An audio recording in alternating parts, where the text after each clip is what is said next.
Chapter 811. How impudent. My princess consort and your young miss are of higher status. How dare you ask the princess consort to lower herself to see your young miss? Cheng Yanluo, who was sitting on the side, coldly snorted. She had heard about the Liang family's visit as soon as she came back. Coupled with the little lass's injury, she didn't need to think to know that these people were trying to push the little lass down from the princess consort position. Since she had come back, how could she let others bully the little lass? When Lu Ji first entered the Chu residence, she thought that everyone here was gentle and soft. She thought that they were all weak-willed people. Now, this woman who had appeared out of nowhere had given her a hard time. Lu Ji sneaked a glance at Chu Qingyan and realized that she looked calm. She did not seem to be affected by the words of the people around her. To be able to become Liang Dongjing's confidant, Lu Ji was not only reliable, but also good at reading people's expressions. Cheng Yanluo's clothes weren't ordinary and she could sit beside Chu Qingyan, so her status wasn't low. But she was the head maid of the Liang family and had a high temperament. She didn't argue with Cheng Yanluo and turned to Chu Qingyan with a respectful expression. Esteemed princess consort, it's like this. Last night, my master caught a cold and shouldn't be exposed to the wind. That's why this servant came to invite esteemed princess consort over. I hope esteemed princess consort can understand. It was a good thing that her young miss had told her this before she came out. Otherwise, she would have been scolded here. Lu Ji admired her young miss very much. Caught a cold? Chu Qingyan thought of the scene she saw last night. Her eyes moved slightly before she lowered them. Liang Danjing wanted to use the maid's mouth to tell her that she caught a cold playing the zither for the big ice cube last night? Was she trying to show off to her? Cheng Yanluo looked at Chu Qingyan's expression and felt that something was wrong. She immediately questioned. It's almost summer. How could she catch a cold? Lu Ji sighed. My young miss's body has been weak since she was young, so she has never stopped falling sick. There was nothing wrong with her words. Chu Qingyan and Cheng Yanluo looked at each other. This invitation was a bit thought-provoking. Cheng Yanluo. What do you plan to do? Chu Qingyan. What do you think? Cheng Yanluo. I think this is a trap. You should decline. Chu Qingyan. They've already come knocking. Isn't it inappropriate not to go? Cheng Yanluo. Then be careful. After the two exchanged glances, Chu Qingyan stood up and said to Lu Ji. If that's the case, let's go. Two. Lu Ji quickly bowed and thanked him. After a few hours, she once again stepped into this side courtyard. His state of mind was completely different from last night. When they passed by the pavilion, Chu Qingyan's gaze fell on it for a moment before she looked away. Soon, they arrived at the door of the room. Lu Ji made a sound from the outside, and when she heard a reply from the person inside, she pushed the door open and led Chu Qingyan in. The moment Chu Qingyan stood outside the door, she suddenly had the illusion that the person inside was the host, and she was the guest. She smiled self-deprecatingly. When she stepped in, her expression returned to its usual calm and composed state. Sister Chu, you're here. She heard a joyful voice the moment she entered, followed by a few coughs.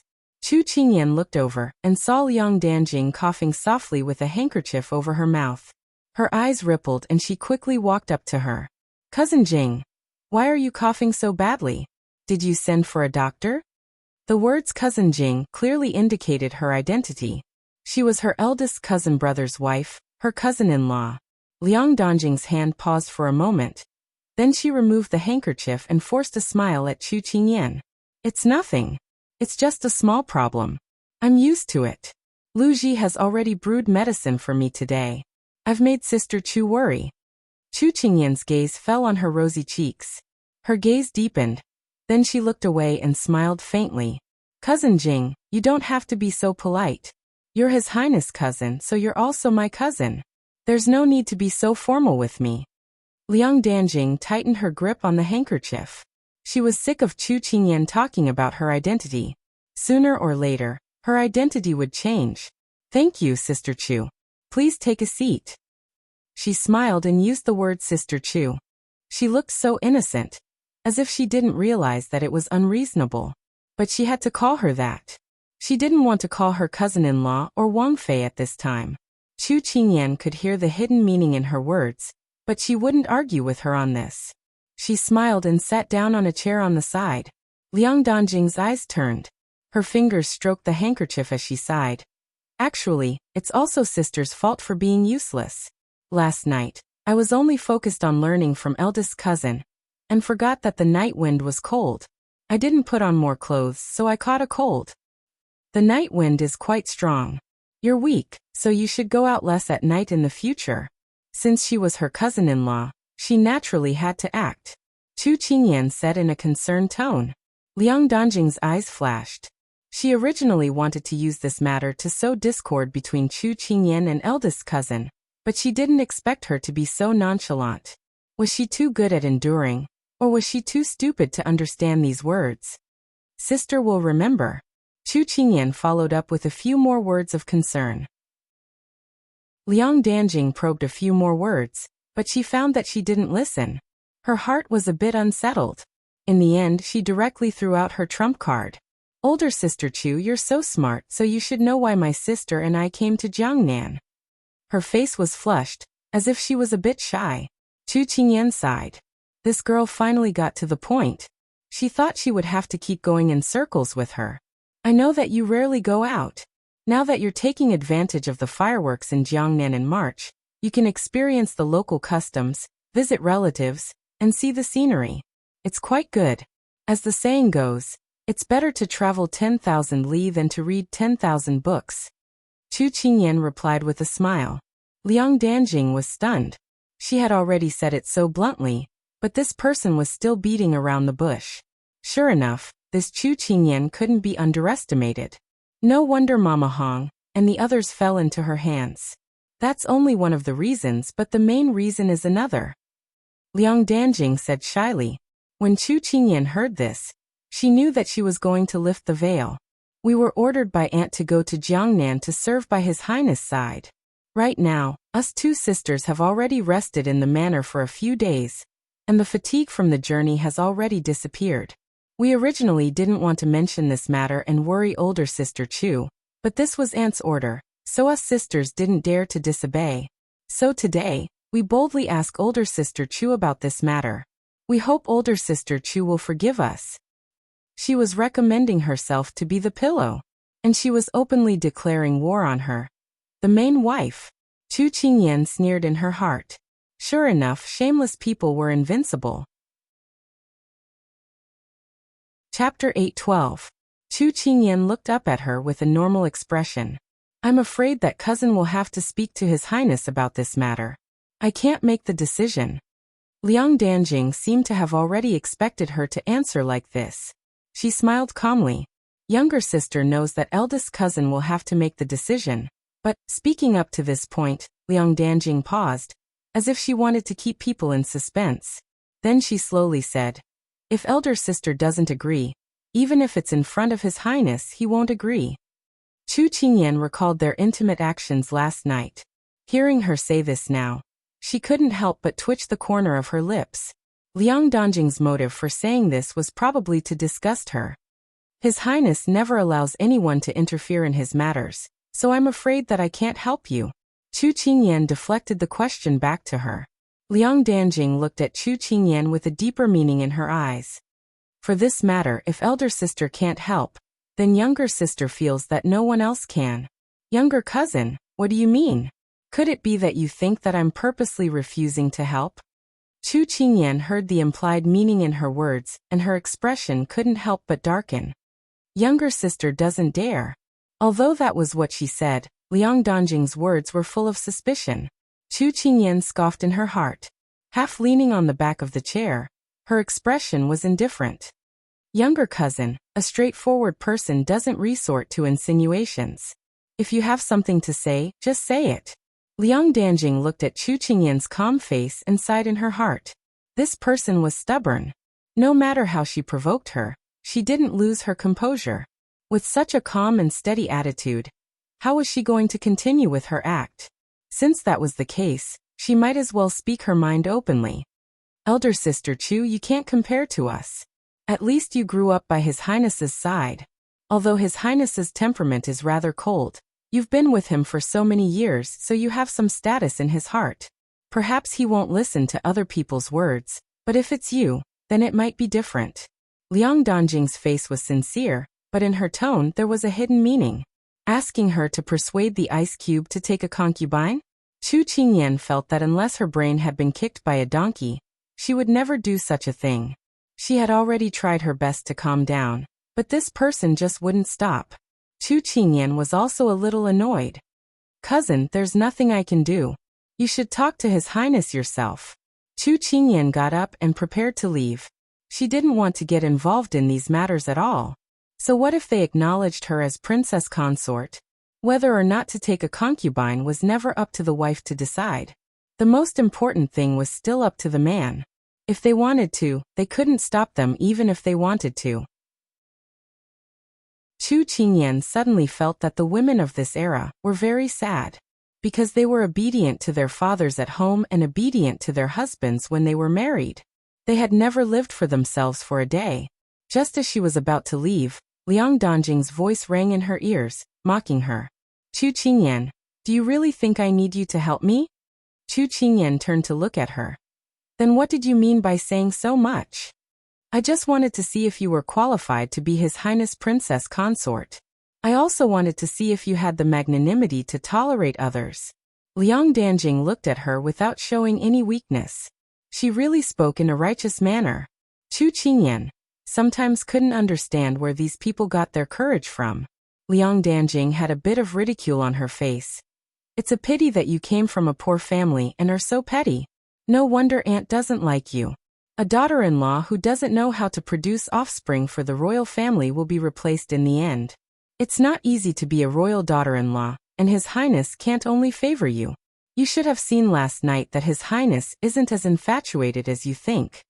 She didn't want to fall out so early, but last night's results didn't seem to be as good as she thought. But at least it left a thorn in her heart. Since that thorn was already buried, it was better to stab harder. Perhaps there would be an unexpected result. The faint smile on Chu Qingyan's face disappeared. After beating around the bush for so long, it turned out she was waiting for her here. Young Miss Liang, you're right, but I've never seen an unmarried girl say such shameless words and chase after someone. You're the first one. Chu Qingyan didn't want to speak so harshly and didn't want to argue with her, but this person always thought she was better than others and kept pushing her into the mud. Even if she was a clay statue, she still had a bit of a temper. As expected, these words made Liang Dongjing's face turn white and her face turn red. After all, Liang Dongjing was still a virgin who had yet to experience the affairs of the world. Moreover, she was a pampered young lady. She had never been criticized so bluntly. Liang Dongjing was speechless for a moment.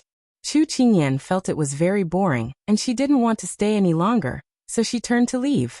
After cultivating for so many years, she didn't think she would be provoked by a girl who was still wet behind the ears. When she walked to the door, Liang Dongjing's arrogant voice changed, and she chased after her. Chu Qingyan, you only have an advantage over us because you've been with His Highness for a few more years. As long as we stay by His Highness' side, it won't be long before your position will be taken by us. You should know that His Highness is the eldest son of the imperial family.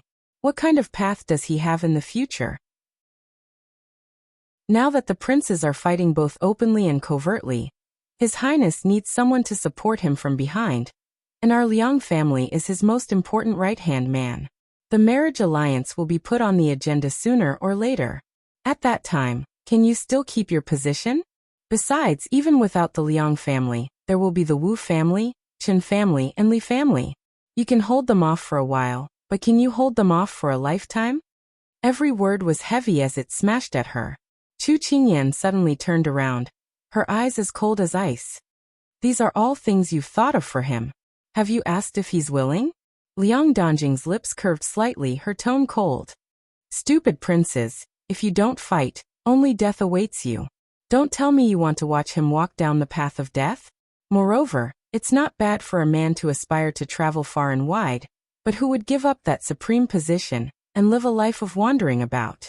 Chu Qingyan, His Highness is a man of great talent and bold vision. I hope you won't become his stumbling block. Chu Qingyan's face suddenly paled, and she froze on the spot. She finally understood what it meant to hurt people without seeing blood with words. Since elder sister still has things to do, then younger sister won't keep elder sister.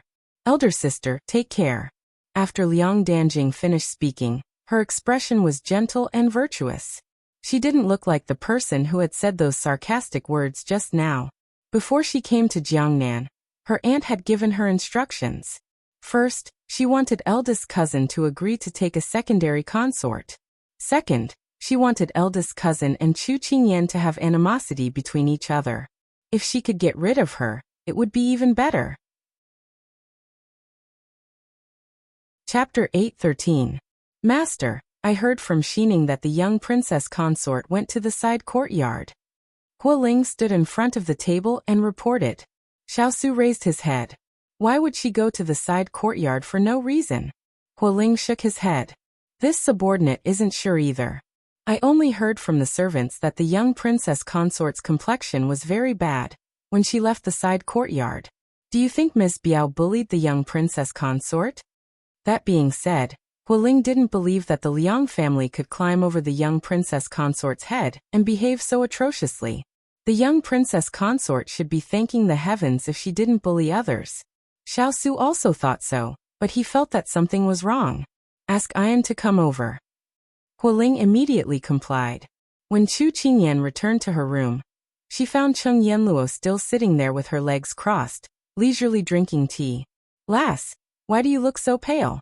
Come over, and let me take your pulse. Cheng Yanluo raised her head and saw her enter. She put down her teacup and waved at her. Chu Qingyan shook her head and forced a smile. I'm fine. Cheng Yanluo obviously didn't believe her. Just as she was about to ask, Jean Xian walked in from outside. Master, Miss Sima just sent someone to pass on a message. She asked this subordinate to inform you that they will be setting off in the time it takes to burn a stick of incense. After this morning's incident, she had almost forgotten about Sima Jun's departure. A thought flashed through her mind and she immediately called Xining in. Master, what are your orders? Xining asked in confusion. Chu Qingyan looked at her and ordered sternly. Pack a luggage. I want to go with Sima Jun. Everyone in the room was stunned when they heard this. Jean Xian was the first to speak. Master, you don't have to do this. Su Yi and the rest will handle it. You can rest assured and wait for news in the residence. That's right, Master. Isn't this decision too sudden? Please reconsider. Xining immediately chimed in. Chu Qingyan raised her hand to stop them. I've already made up my mind. No one can change it. All of you go and prepare. Jean Xian and Xining looked at each other, and could only go down to prepare. Cheng Yanluo hadn't said a word since Jean Xian came in. She had left Jiangnan for some time, and didn't know what had happened in the mansion recently. She only knew that Sima Jun was rescued by the little girl on the side of the road.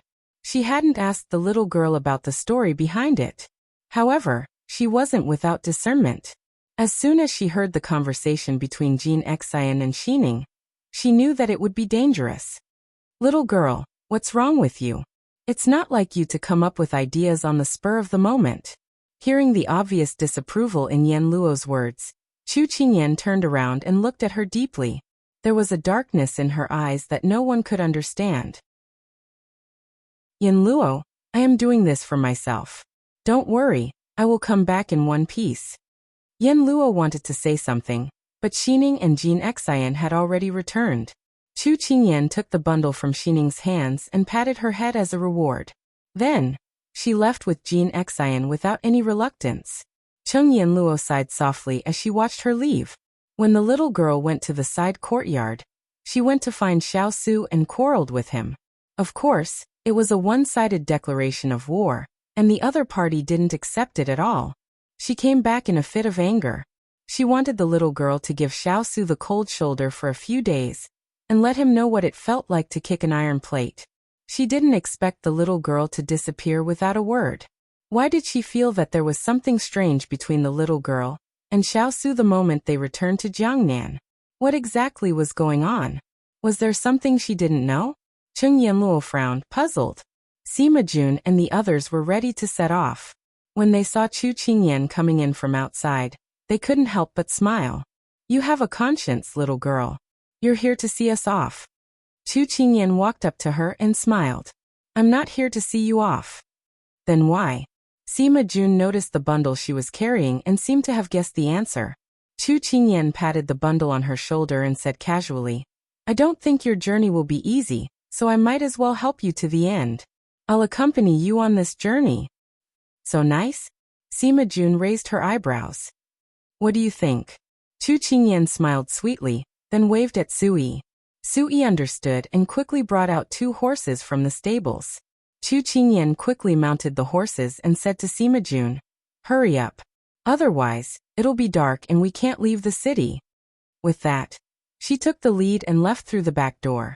Even though she was full of doubts, Sima Jun still leaped onto the horse and pulled the reins to catch up with the people in front. Then everyone followed suit. 20 to 30 horses left the city in no time. But at the intersection, Sima Jun stopped. Chu Qingyan couldn't help but ride back to her side. What's the matter? We haven't walked for long and you can't walk anymore? Chu Qingyan deliberately teased her. Sima Jun leaned on the horse and looked at her leisurely. Tell me honestly, did you quarrel with your highness and use me as an excuse to run away from home? Run away from home? Chu Qingyan pursed her lips. Do you think I'll be so impulsive and senseless? A woman in love has always had an IQ of 0, Sima Jun said mercilessly. Chu Qingyan felt that if she talked to this person, she would always be insulted to the point of no return. If she didn't make things clear to her, she probably wouldn't leave. Chu Qingyan couldn't help but shrug her shoulders. There are a few annoying people in the residence and I don't want to interact with them. Moreover, I'm in a one-sided cold war with him. Don't tell me I'm not allowed to go out for a walk to relieve my boredom? Are you satisfied with this reason? What are you running away from? Sima Jun hit the nail on the head. Chu Qingyan stared at her innocently. I'm playing my own game. What's there to run away from? Sima Jun spread her hands. You've already put it this way. If I drag you down, wouldn't I be disloyal? You're a good brother. Chu Qingyan winked at Sima Jun. Then she swung the whip on the horse's back and rode the horse forward with a hearty laugh. Sima Jun stroked her chin as she looked at Chu Qingyan's figure. Interesting, interesting.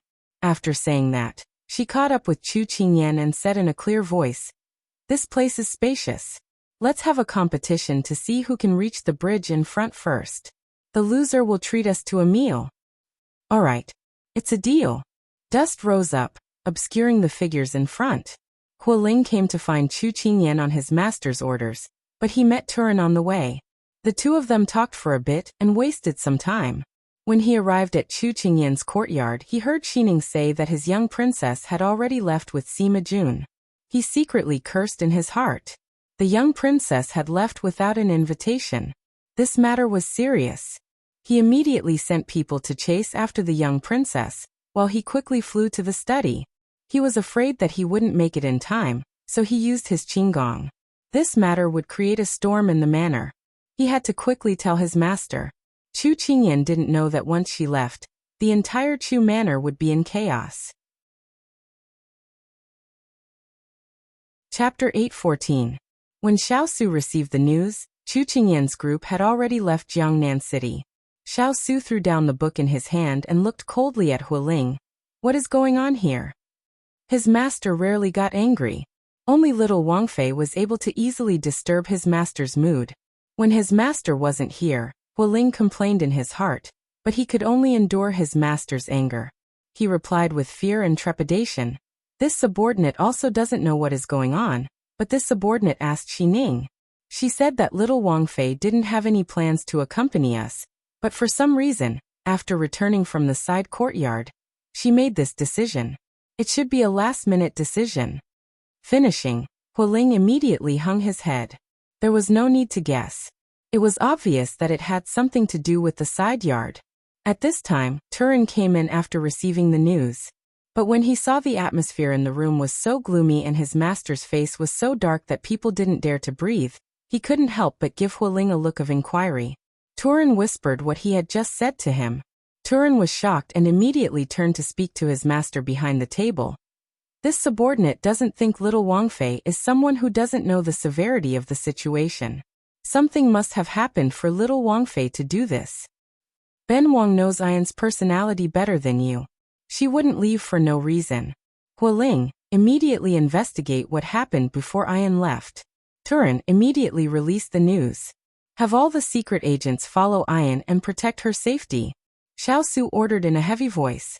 Hualing and Turan quickly left with the order. When he was the only one left in the room, Xiao Su leaned back in his chair and furrowed his brows. Every time the little fellow went out, she would send someone to inform him. This time, she left so quietly. If he didn't ask Hualing to look for her, he wouldn't even know that she had left Jiangnan. Ever since he lost his temper at her yesterday, he felt guilty. However, her lack of trust made him angry. He wanted to wait for her to express herself, but in the end he was defeated. He took the initiative to look for her, but he didn't expect this to be the result he was waiting for. Xiao Su wondered if he had done something wrong. He closed his eyes and leaned back in his chair, looking dejected. After a while, there was a sound of footsteps in the study. Xiao Su thought that Hualing had returned, but when he opened his eyes, he found that it was Cheng Yanluo who had come by this morning. What is it? Xiao Su sat upright and looked at her. Cheng Yanluo sat down at the side and raised an eyebrow at Xiao Su, taking pleasure in his misfortune. Then she said leisurely, Your Highness, you seem to be very distressed. Xiao Su said indifferently, Are you here to make sarcastic remarks? Cheng Yanluo shrugged. I'm here to see someone reaping what he sowed. I didn't expect to see His Royal Highness being so helpless. It's an eye-opener. Xiao Su snorted and didn't say anything else. If she hadn't been his little fellow's good friend for so many years, he would have thrown her out long ago. Seeing that he didn't say anything, Cheng Yanluo understood. She stood up and walked in front of Xiao Su. Her voice was full of mockery. Since you're not going to say anything, I'll say it. You probably didn't expect that the little girl would leave you without a word one day, right? Cheng Yanluo. Xiao Su looked at her coldly. His gaze was oppressive, and a cold wind blew. Cheng Yanluo sighed in her heart. Sure enough, Xiao Su's Achilles heel was the little girl. She had to teach her a lesson. I know you. I'm Cheng Yanluo. I know. My name is Cheng Yanluo. You don't have to stress it so much. Cheng Yanluo turned around and chuckled. She seemed a little melancholic. Your Highness, this little girl isn't the kind of person who acts on impulse. She has her reasons for everything she does. You're the only thing she cares about other than her parents. She hasn't left your side for 5 years, but this happened. Have you ever wondered why? Xiao Su withdrew the cold aura around him. He couldn't deny that Cheng Yanluo was telling the truth. A sense of helplessness welled up in his heart. Go on. Since she was here again today, she must have something to say to him. She had a good relationship with the little fellow. Perhaps she could know what the little fellow was thinking recently. Cheng Yanluo turned around to face him. She wanted to say something to provoke him, but when she saw his desolate appearance, she paused and said, Your Highness, let me ask you a question. What do you think of the 2 young ladies of the Liang family? What does this have to do with Ian's departure? Xiao Su frowned. He felt that this question was ridiculous. You answer first. Cheng Yanluo insisted.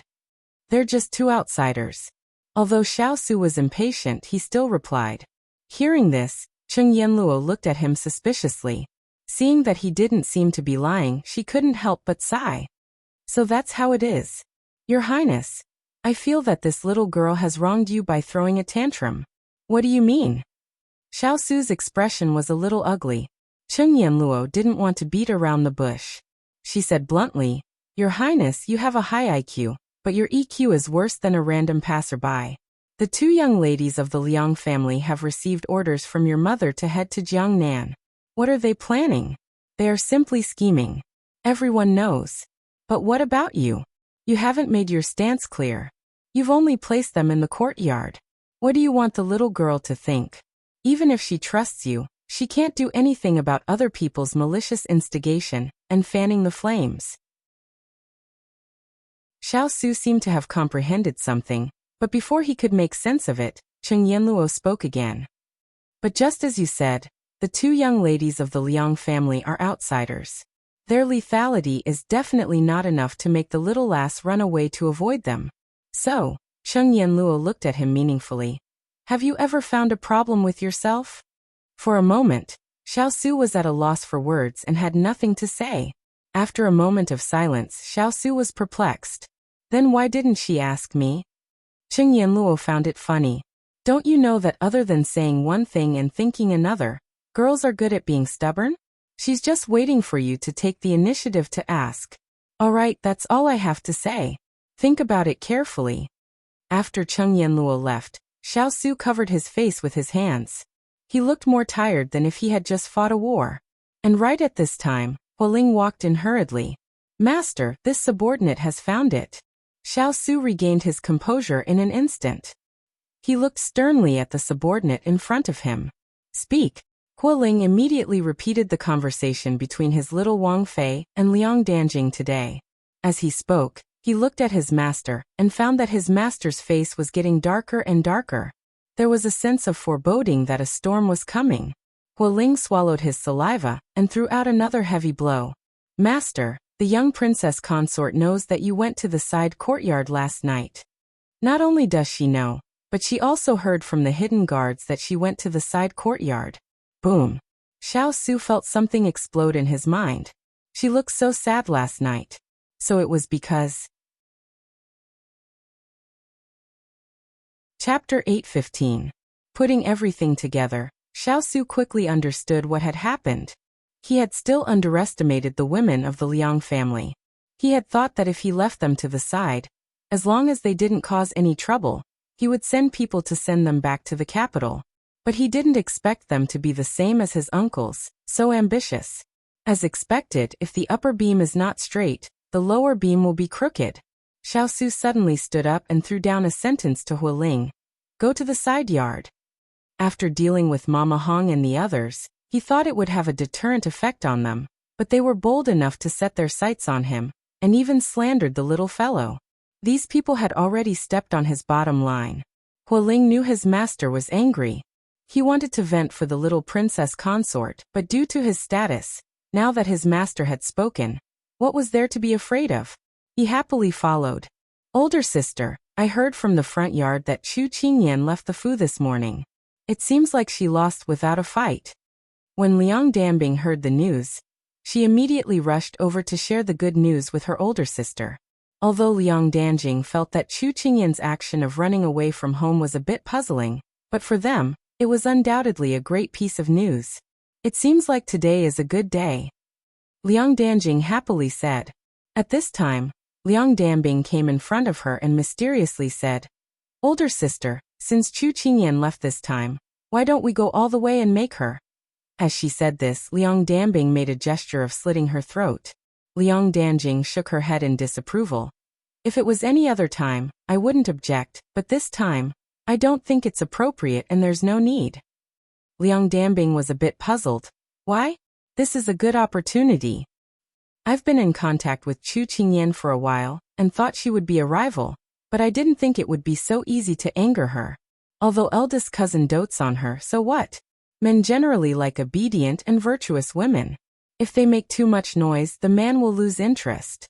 So in my opinion, even if Chu Qingyan comes back this time, she has already lost eldest cousin's favor. Chu Qingyan is just so. So what are you worried about? What's there to be afraid of if he's not favored? Next, we just have to think of a way to capture eldest cousin's heart.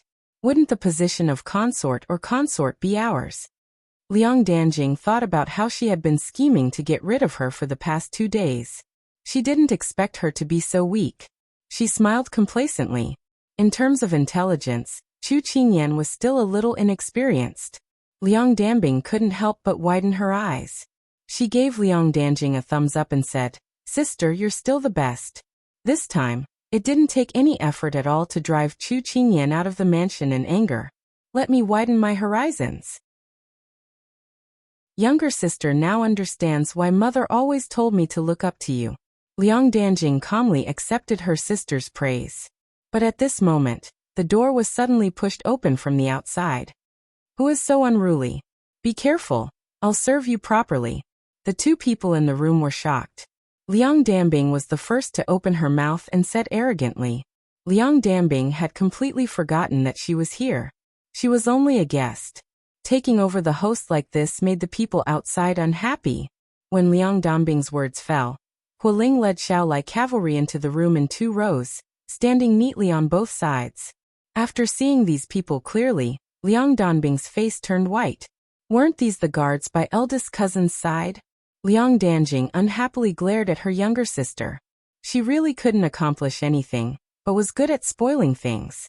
When the 2 of them recovered from their shock, they wanted to go up and greet him, but the main character had already walked in. It was as if he had walked out from hell. His entire body was covered in a murderous aura. Liang Danjing and Liang Dambing were raised in the boudoir. When had they ever seen Xiao Su with such an iron-blooded murderous aura? They were instantly frozen in place, as if taking another step forward would bring them into the abyss. Xiao Su walked in front of the 2 of them. His eyes swept over them and landed on Liang Danjing. He gave a cold snort. Miss Liang is well read. You're proficient in zither, chess, calligraphy, and painting. You even know a man's heart so well. You're truly worthy of being born in the Liang family. This was the first time they heard Xiao Su say such a long speech to them. They didn't expect it to be in this kind of situation. Although every word and sentence was full of praise, Liang Danjing's face turned pale little by little. These words, when used on a girl, could be said to be extremely harsh. It turned out that he had heard everything they said just now from outside. Liang Danjing suddenly had a feeling that a great disaster was about to befall them. Although Liang Dambing was afraid, when she heard Xiao Su say this to her older sister, she immediately spoke up to defend her. Eldest cousin, what do you mean? What do I mean? Xiao Su glanced at Liang Dambing. Ben Wang's meaning is clear enough. You. Liang Dambing took a step forward, wanting to argue, but her older sister stopped her. She was shocked. Older sister? Liang Danjing had already recovered her calm. She shook her head at her younger sister, then raised her head to smile at Xiao Su, as if the person who was panicking just now wasn't herself. Eldest cousin, why did you come here at this time? Ben Wang thought you knew. Xiao Su said coldly. Liang Dambing was swept back by Xiao Su's gaze and didn't dare to speak again.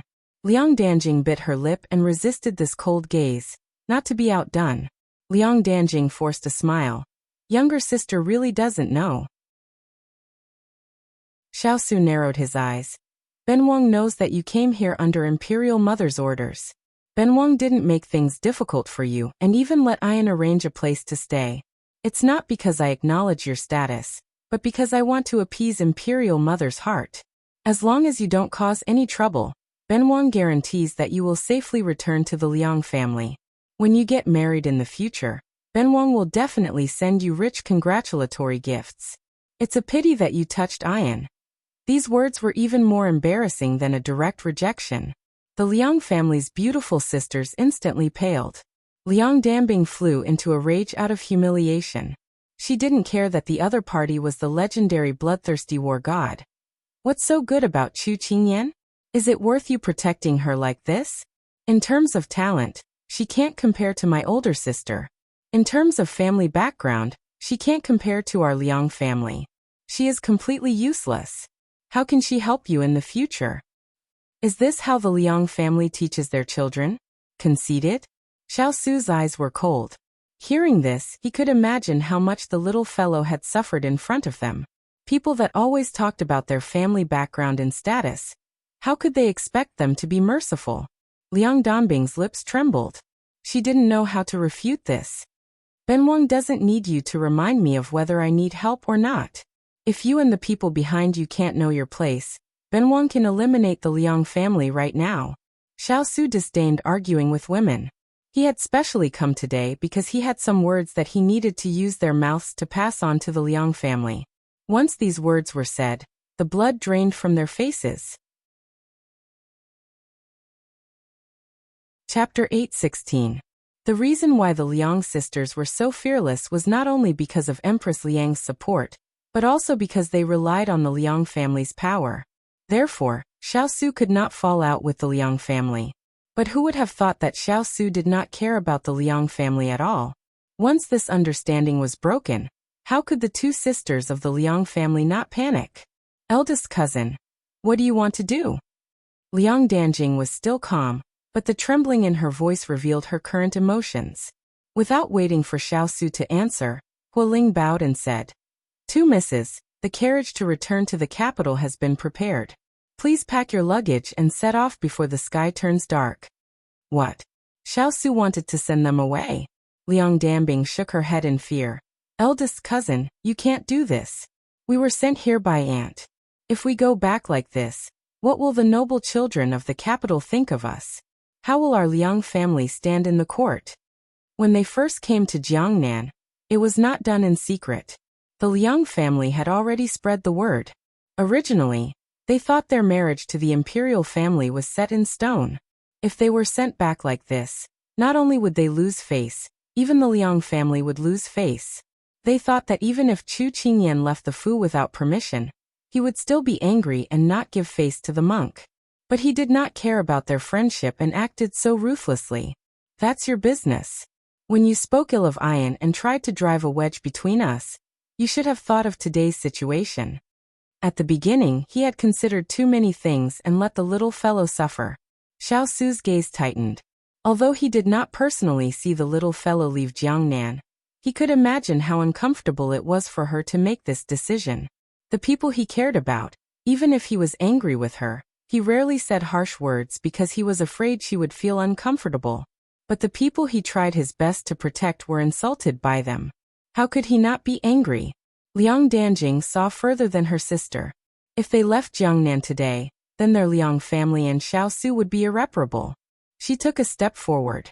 Her eyes were filled with tears and she looked very pitiful. "Eldest cousin, I was possessed. I felt that Big Sister Chu's family background and personality were not suitable for you. That was why I said something that caused Big Sister Chu to misunderstand. I already know that I was wrong. If Big Sister Chu comes back, I am willing to apologize and clear the misunderstanding." The tears in her eyes stubbornly refused to fall. In Liang Danjing's mind, for a man like Xiao Su to be so obedient and gentle towards Chu Qingyan, he should be someone who cherishes the fairer sex. Today, he had said so much only because he was angry. As long as she admitted her mistake and showed weakness, perhaps his anger would dissipate, and he would no longer be angry. Unfortunately, Liang Danjing didn't understand Xiao Su. In this world, if there was someone that could make Xiao Su's iron heart soften, then only Chu Qingyan's tears could soften his heart. Others would only make him more annoyed. There's no need to apologize. This prince believes that for Ian, what the eye doesn't see, the heart doesn't grieve over. That is what she wants to see. Xiao Su lightly said. When Liang Danjing heard this, she wanted to pull on his sleeve and plead for mercy. But before her fingers could touch his clothes, he flung her hand away. She was the first miss of the honorable noble family of Xixian nation. She had never humbly begged anyone before. However, her compromise did not get the result she wanted. Instead, she was easily trampled on. It was as if she had fallen from the clouds into a quagmire. She was in a sorry state. Jealousy and resentment filled her eyes bit by bit. She steadied her footsteps and looked at Xiao Su with hatred as she said, enunciating each word clearly. What ability does Chu Qingyan have to receive older cousin's special treatment? She is not worthy of you in any way. This kind of imperial daughter-in-law will only bring shame to the imperial family. In the future, she will not be able to provide you with any help. This kind of person is not your wings but your chicken ribs. In this king's eyes, no one can compare to her. Xiao Su's voice was filled with anger. What qualifications do you have to criticize her? He was rarely angered by others, but this little fellow was his bottom line. If anyone disrespected her, he would definitely get back at them for her. From the moment they entered the door until now, although Xiao Su was dissatisfied with them, he had not shown any obvious anger. Liang Danjing finally discovered that Chu Qingyan was not just a girl that Xiao Su was interested in.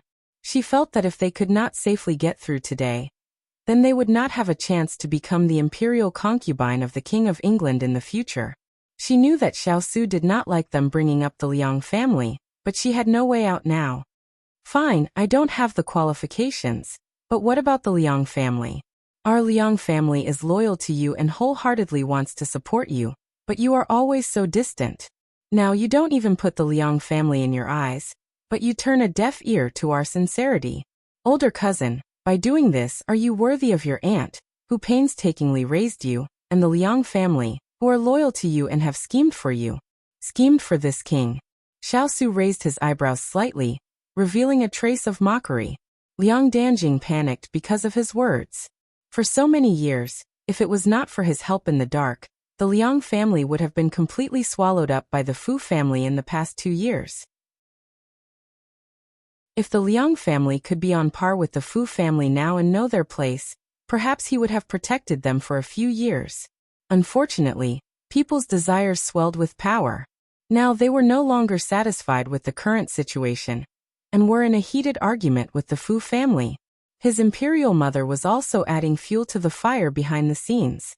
In a few years, the Liang family's 100 years of foundation would be destroyed in the hands of this generation. This king can let the Liang family stand tall in the court and not fall, but I can also make the Liang family disappear in an instant. If you know what's good for you, then scram back to the capital. Otherwise, don't blame this king for personally taking action. When these words were said, the Liang sisters' legs turned to jelly and they almost collapsed to the ground. Xiao would definitely do what he said. No one would have thought that their little provocation would cause the Liang family and Xiao to shed all pretense of cordiality. She was just a lowly Chu Qingyan. Xiao didn't even bother to look at them. He turned around and left after he finished speaking. Huo Ling, who was left in the room, was angry at the two of them, but because of the gentlemanly demeanor the little princess had mentioned, he kindly reminded them. There are still 6 hours before the sky turns dark. The Fu will not keep the two misses for dinner. Please have the servant girls quickly clean up, so you can be on your way.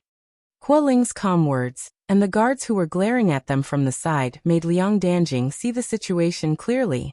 They had already been abandoned by Xiao. No, it should be because of them that the Liang family had been abandoned by Xiao. Chapter 8:17. Xiao received Turin's news when he returned from the side courtyard. Master, the young princess consort has already left Jiangnan, and is heading north.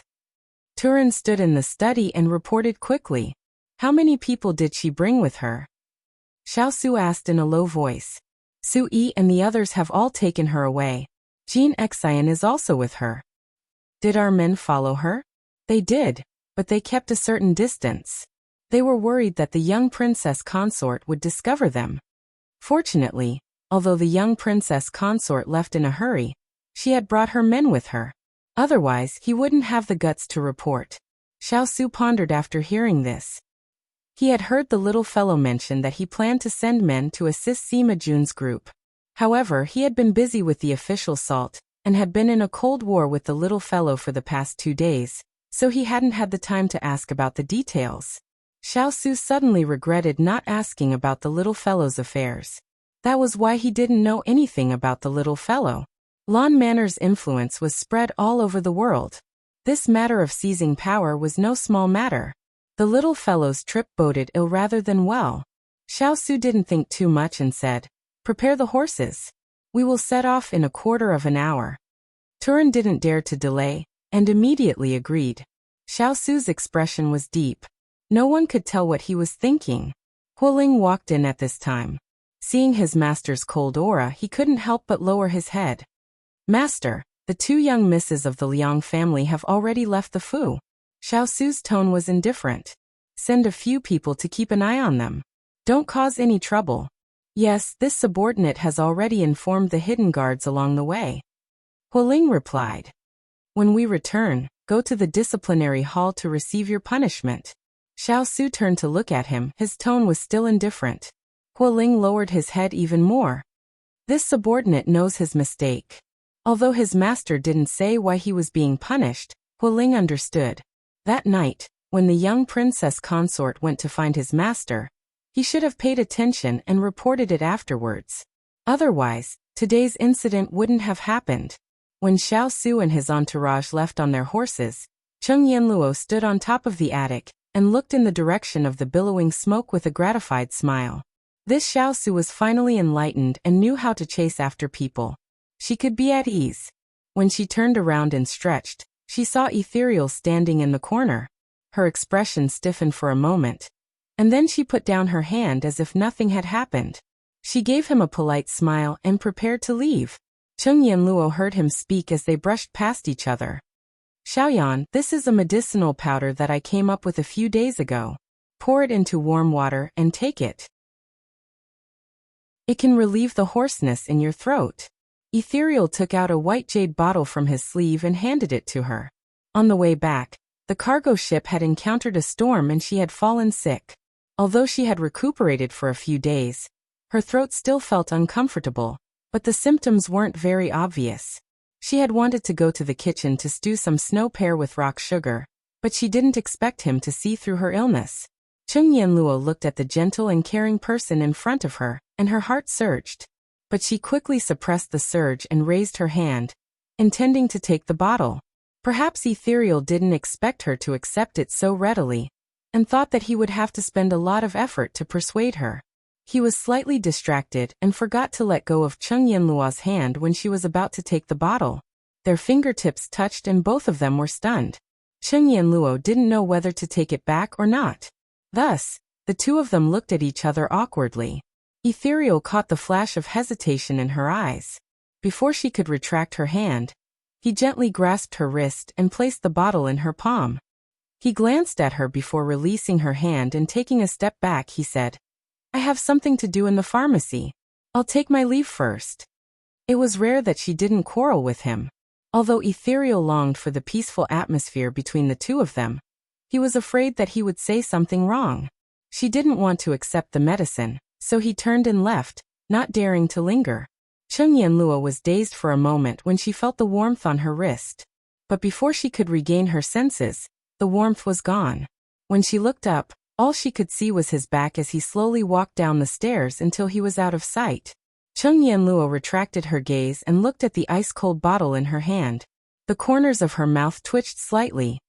Such self-righteous concern. Don't you know that this small illness can be cured with just 2 bowls of snow pear with rock sugar? What a waste of energy. Although she said that, Cheng Yanluo still reluctantly accepted the bottle. On the streets of Jiangnan, a carriage was moving through the crowd. As soon as it reached the city gates, it heard a conversation inside. Elder sister, what should we do? Are we really going to leave just like that? Liang Dambing hadn't dared to speak since her elder sister was angrily reprimanded by Xiao in the afternoon. When she saw her elder sister's ugly expression, she was afraid that she would say something that Xiao could use against her. It was only now that she asked in a trembling voice. Our trip to Jiangnan has failed. We have no other choice but to leave this place first. Liang Danjing's voice was light and weak. The confrontation with Xiao just now had exhausted all her strength. Then what's next? Liang Dambing asked. Don't be afraid. There's also Aunt. We must report today's matter to Aunt and Uncle as soon as possible. There are some things that we can't do in person, but don't forget about the people behind us. Liang Danjing's face was full of resentment when she said this. But eldest cousin doesn't care about our Liang family at all. Even if Aunt comes forward, is there any room to turn things around? Thinking of eldest cousin's words just now, Liang Dambing couldn't help but tremble. That was simply the king of hell that came from hell. He was too terrifying. The rumors were true. Xiao words are like that, but Aunt will not agree with him doing this. Although His Majesty is still in his prime, the position of crown prince will be decided sooner or later. He needs our Liang family. Liang Danjing's eyes were dark as she spoke with certainty. Just as Liang Dambing wanted to say something, she suddenly heard the sound of horse hooves. It was uniform like thunder. Liang Dambing couldn't help but lift the curtain, and saw Huoling's group of people quickly riding their horses down the road in front of them. Liang Danjing also saw this group of people. Her eyes fell on the person wearing a bamboo hat at the front. Although she couldn't see his face, she could still determine that person was Xiao. Elder sister, where are they going? Liang Dambing suddenly forgot her own situation. Seeing such a well-dressed group of people, her voice carried a trace of shock. They should be looking for Chu Qingyan. Liang Danjing didn't want to admit it in her heart, but she still replied. They actually sent out this many people. It seems like eldest cousin really cares about Chu Qingyan, that cheap wench. Liang Danbing gritted her teeth as she vented her anger. Liang Danjing thought for a bit before saying, send a messenger pigeon to Aunt, and say that Chu Qingyan has left the palace. Why are you telling Aunt this? Liang Danbing still had not recovered from her anger. Just do as I say. She had always known that her aunt wanted to get rid of Chu Qingyan. If not, she would not have sent the most experienced nanny in the palace, as well as her most trusted bodyguard. However, her aunt probably did not know that her people would be destroyed so quickly. Since it was like this, she would give Aunt a chance. If Chu Qingyan died outside without knowing anything, then it couldn't be blamed on them. Chu Qingyan, without eldest cousin's protection, I want to see how long you can live. Thinking of this, a sinister smile appeared on his usually calm face. Chapter 8:18. The group had been walking for 3 days. At this time, Chu Qingyan and the rest stopped in the wilderness to rest. Tanning held 2 pieces of clear water filled with lotus leaves and handed them to the 2 masters. Then she heard the 2 of them bickering. Why do we have to rest here? If we don't continue, we won't be able to enter the city when it gets dark. Chu Qingyan complained to Sima Jun, because this lady is tired from walking and wants to rest. Do you have a problem with that? Sima Jun said righteously. Chu Qingyan choked on her words. Then, her eyes flashed as if she thought of something. She looked at Sima Jun maliciously.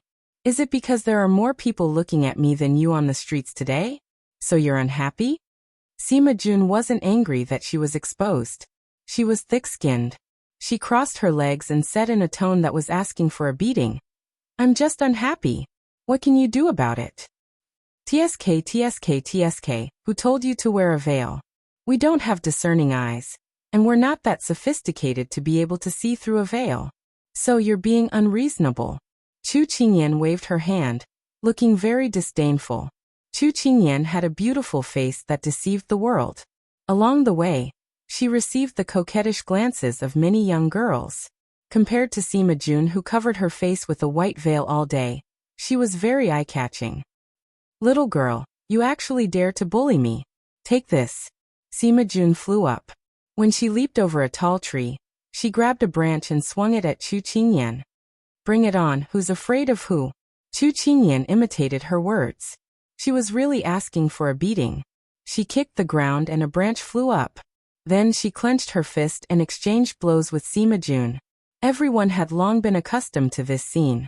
It was nothing more than the 2 masters' hands itching and wanting to exchange blows.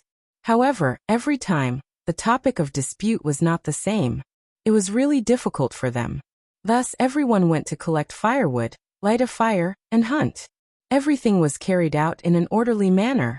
After fighting to their heart's content, Chu Qingyan and Sima Jun looked at each other with satisfaction on their faces. There aren't many people who can exchange a few blows with me. Sima Jun's words were filled with praise for Chu Qingyan. Chu Qingyan was not to be outdone. Speaking of which, I rarely see people who can still stand after exchanging 50 moves with me. After saying that, the 2 of them looked at each other and laughed. Chu Qingyan, you are an interesting person. Sima Jun walked forward and patted her on the shoulder, laughing very happily. Chu Qingyan smiled. Same here. It's been a long time since I've met someone who suits my taste so well. Didn't I buy a few pots of wine today? I want to drink to my heart's content. After saying that, Sima Jun left her behind and quickly walked towards the fire. Drunkard. Chu Qingyan shook her head and laughed. Along the way, she found out that Sima Jun was a person who would not be happy without wine. However, he could not get drunk. It could be said that he would not get drunk even after 1,000 cups. Chu Qingyan was very envious. Chu Qingyan threw away the branch in her hand, and followed with a smile. Just as she walked to the fire, Sima Jun had already opened a pot of wine. When he saw her coming, he casually threw the wine pot to her. Chu Qingyan caught it in a fluster, and heaved a sigh of relief. Smelling the wine, she could not help but think of a certain person's threat. She immediately returned it to Sima Jun. Drink it yourself. I just said that you were interesting. Now you're not interesting enough. It's just a cup of wine. You always make excuses. Boring. Sima Jun ignored the wine jug that was handed to him. He took another jug and opened it with his teeth. Then he took a big gulp from the jug. Chu Qingyan smiled apologetically and sat down beside him. I really don't know how to drink. Don't make things difficult for me. What do you mean you don't know how to drink? You can't be drunk after one cup, right? Sima Jun looked at her suspiciously. Chu Qingyan scratched her head. I don't know either. Anyway, big ice cube he. At this point, her expression turned gloomy and she changed the topic. I still have to keep watch. What if someone sneaks up on me? Sima Jun looked at her meaningfully. There are so many people keeping watch. You won't make a difference. I think you're thinking that your husband has ordered you repeatedly. You're not even married yet, and you're already so obedient. Be careful that when you get married, he'll eat you whole. You're single. Don't you have to let go of your guts and have fun? Otherwise, why is marriage a grave? Chu Qingyan's expression turned sour. She lowered her brows to hide the emotions in her eyes. When Sima Jun saw her half-dead expression again, he felt that all the effort he had put in to make her livelier was in vain. He couldn't help but lose some of his interest in drinking. Little girl, running away isn't a solution. Because the problem is like a ball. As long as it isn't solved, you'll still end up back at the same place after running around in a big circle.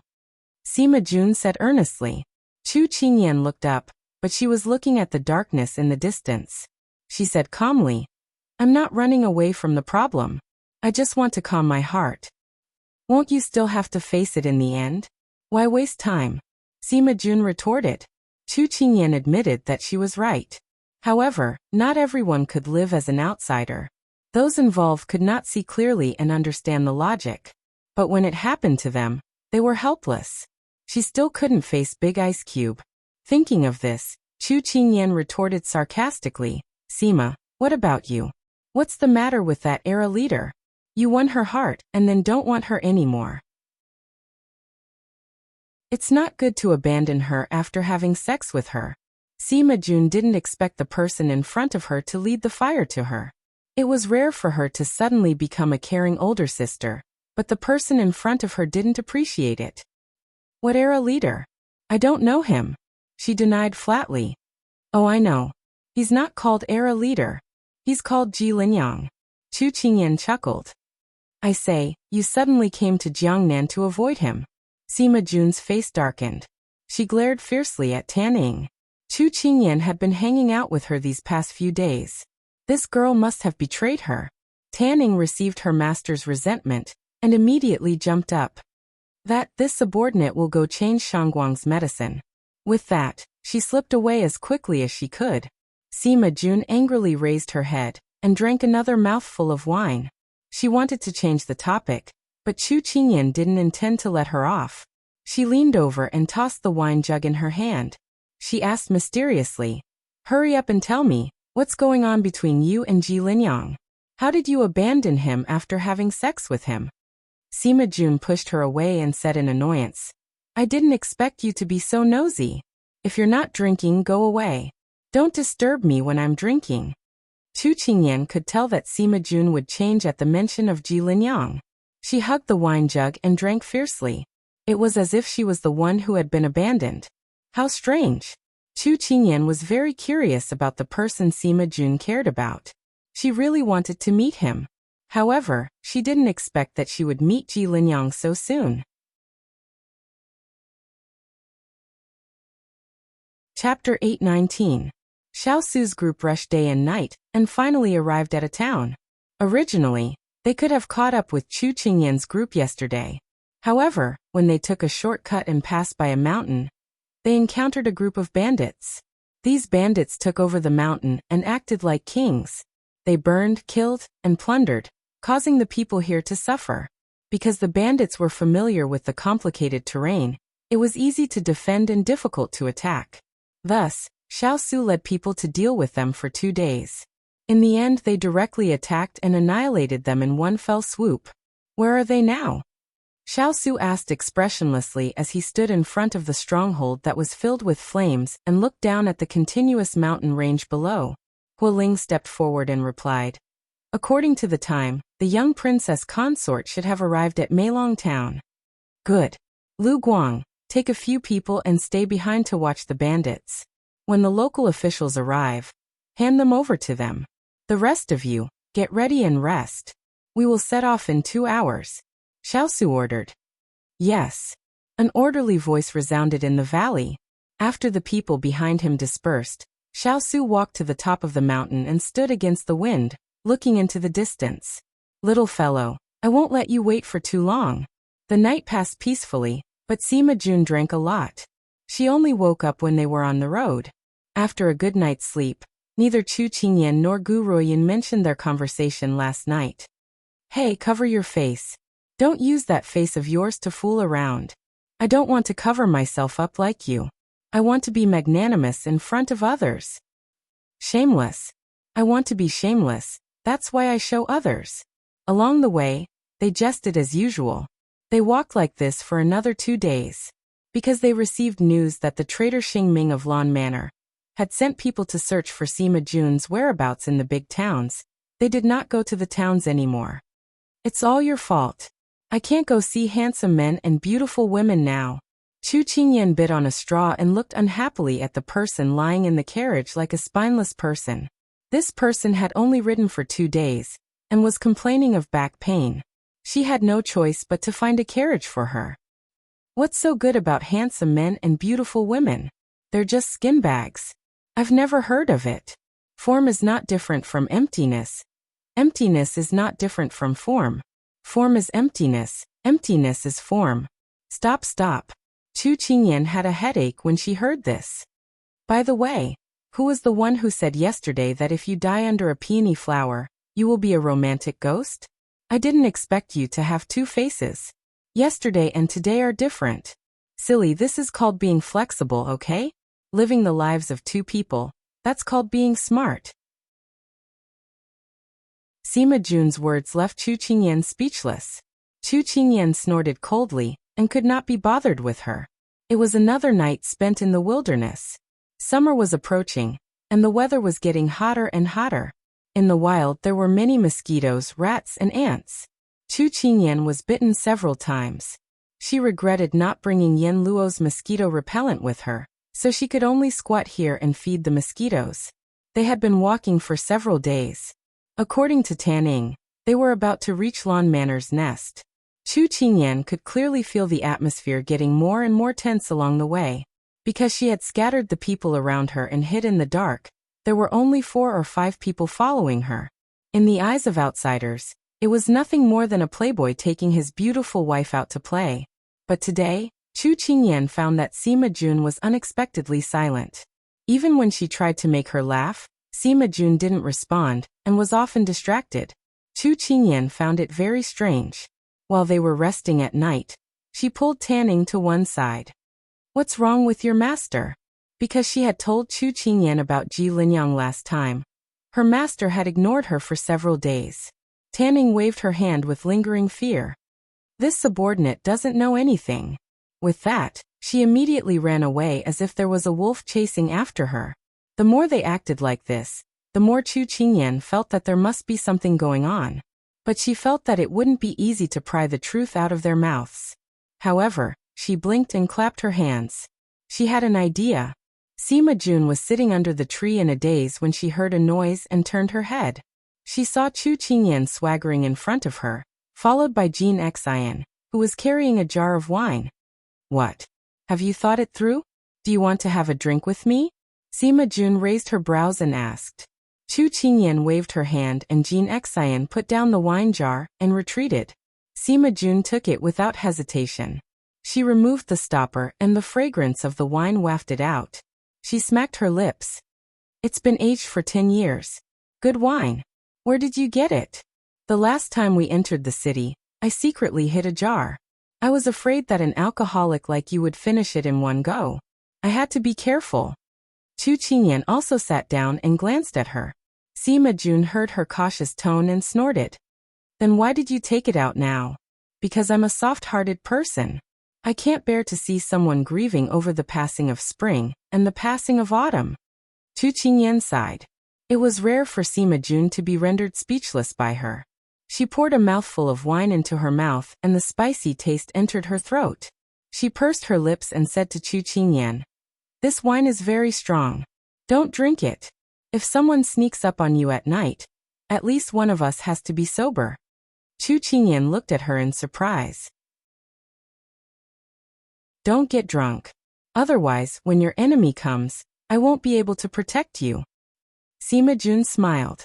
"My life is in your hands. You have to protect it well." With that, Sima Jun raised her head and poured the wine down her throat again. One mouthful after another, she didn't stop. Chu Qingyan saw that she was drinking in such a hurry, and regretted taking the wine out.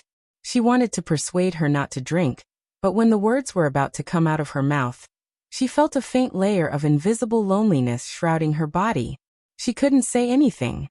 Although it was said that drowning one's sorrows in alcohol made one even more sorrowful, Chu Qingyan thought that if she got drunk tonight and woke up tomorrow, she would be that high-spirited Sima Jun who always quarreled with her. That would be great. Hence, Chu Qingyan leaned against the tree trunk and watched her finish the wine. She drank too quickly. Even if she was a wine immortal, she couldn't withstand the strength of the wine. Very soon, Sima Jun was drunk. She hugged the wine jar and revealed a sorrowful expression that she had never shown before. "Little girl, I miss home." Chu Qingyan was paying close attention to the surroundings. When she suddenly heard this sentence, she was puzzled. Thinking that she was hearing things, she lowered her head to look at Sima Jun. She saw that her eyes were hazy and unfocused. One look and she knew that she was drunk. At this moment, Sima Jun burped and smiled. Her red lips were like flames, flamboyant and strong. It was so beautiful that it took one's breath away. But if one ignored the desolation in her smile, it would be even more pleasing to the eye. "I've been here for almost 20 years. I want to go back." Once the desolate voice came out, it was blown away by the night wind. Chu Qingyan frowned slightly. She thought that Sima Jun was drunk and talking nonsense. She reached out to help her up, but when she was about to touch her arm, she turned her hand to the flexible sword at her waist. Sima Jun's crow mouth was right. There was a sneak attack tonight. Chapter 820. Chu Qingyan pulled out her sword and turned around. As expected, there were dozens of men in black standing behind her.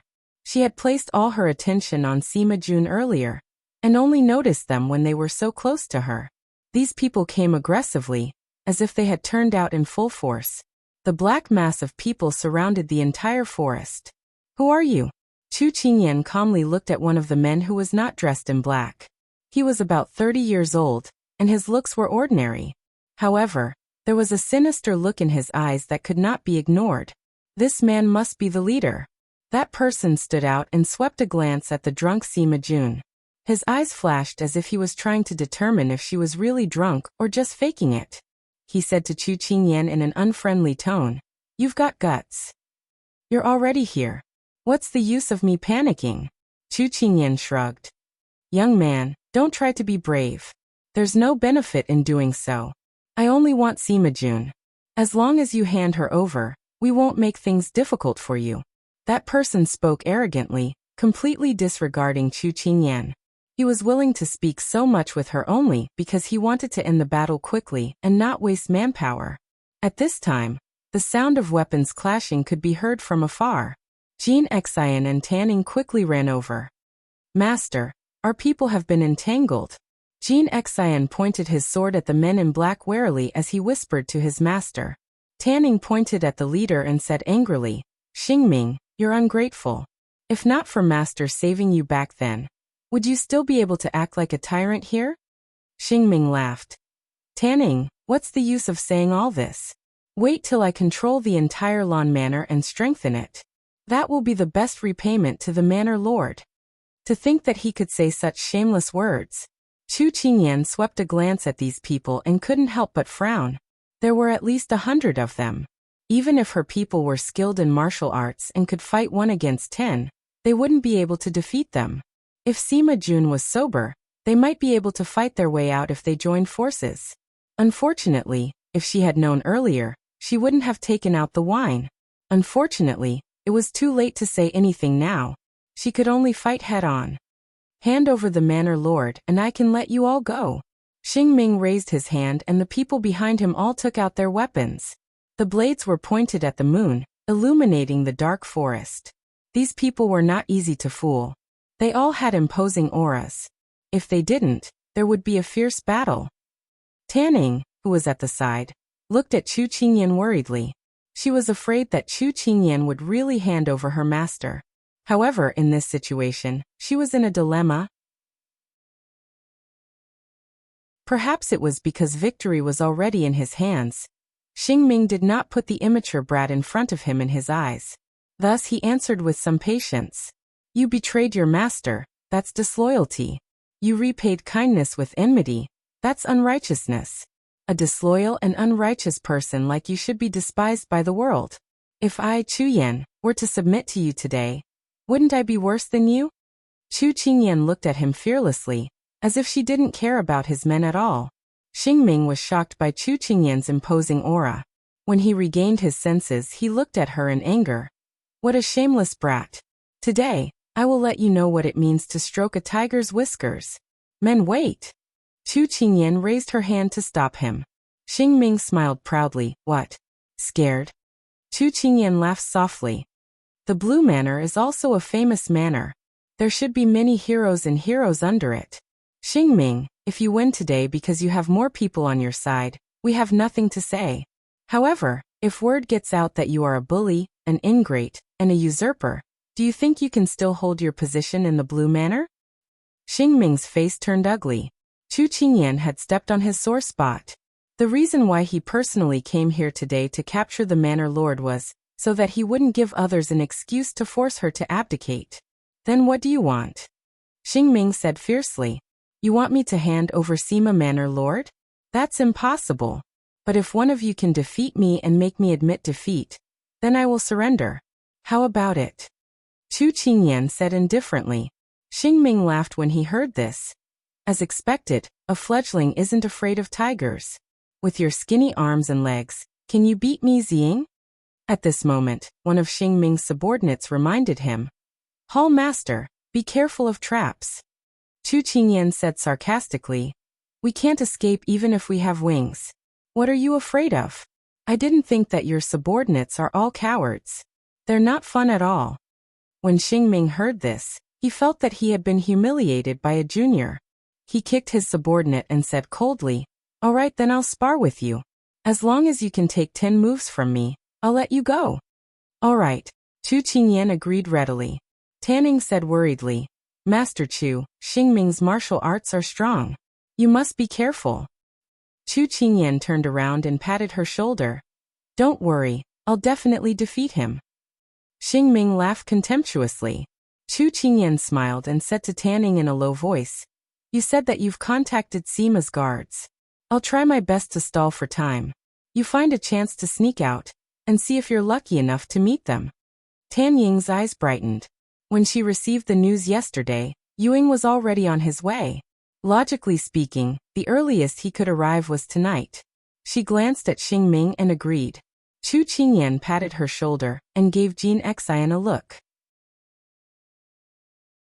Jean Xian nodded knowingly. At this moment, Xingming had already waved his hand to get his subordinates to make way for her. Chu Qingyan slowly walked to the center of the stage. Her eyes looked like they were smiling. This Xingming kept calling her a junior, but in the end, he was still worried about her. Most importantly, he could not allow himself to be careless. Xingming looked coldly at Chu Qingyan. Even if it was spread that he was bullying the weak, he would kill this arrogant brat and control the manor lord. Chu Qingyan held the sword in her hand and cupped her hands towards Xingming. Please. Xingming smiled. If you have any last words, say them now. I'm afraid you won't have time to say them later. Someone told my fortune that I'll live to 100 years old. Thank you for your concern. Chu Qingyan said casually. Seeing her like this, Xingming was even more certain that she was an idiot who only knew how to talk big. He didn't take her seriously at all. After the first exchange, Xingming was shocked. This inner strength. Chu Qingyan smiled and didn't give him a chance to react. She attacked again and Xingming was overwhelmed. After exchanging 3 blows, Xingming was already on the losing side. Who are you? Xingming was forced to take a step back and looked at her with a serious expression. Is it important who I am? Chu Qingyan stood on the same spot and smiled casually. Xingming had to treat her seriously. Just as he was about to attack again, he heard someone shout, "They're here!" Tanning brought reinforcements? So fast. Everyone turned to look in the direction of the shout. Chu Qingyan's hand paused, and she turned to look in another direction as if she had sensed something. She met a pair of familiar eyes.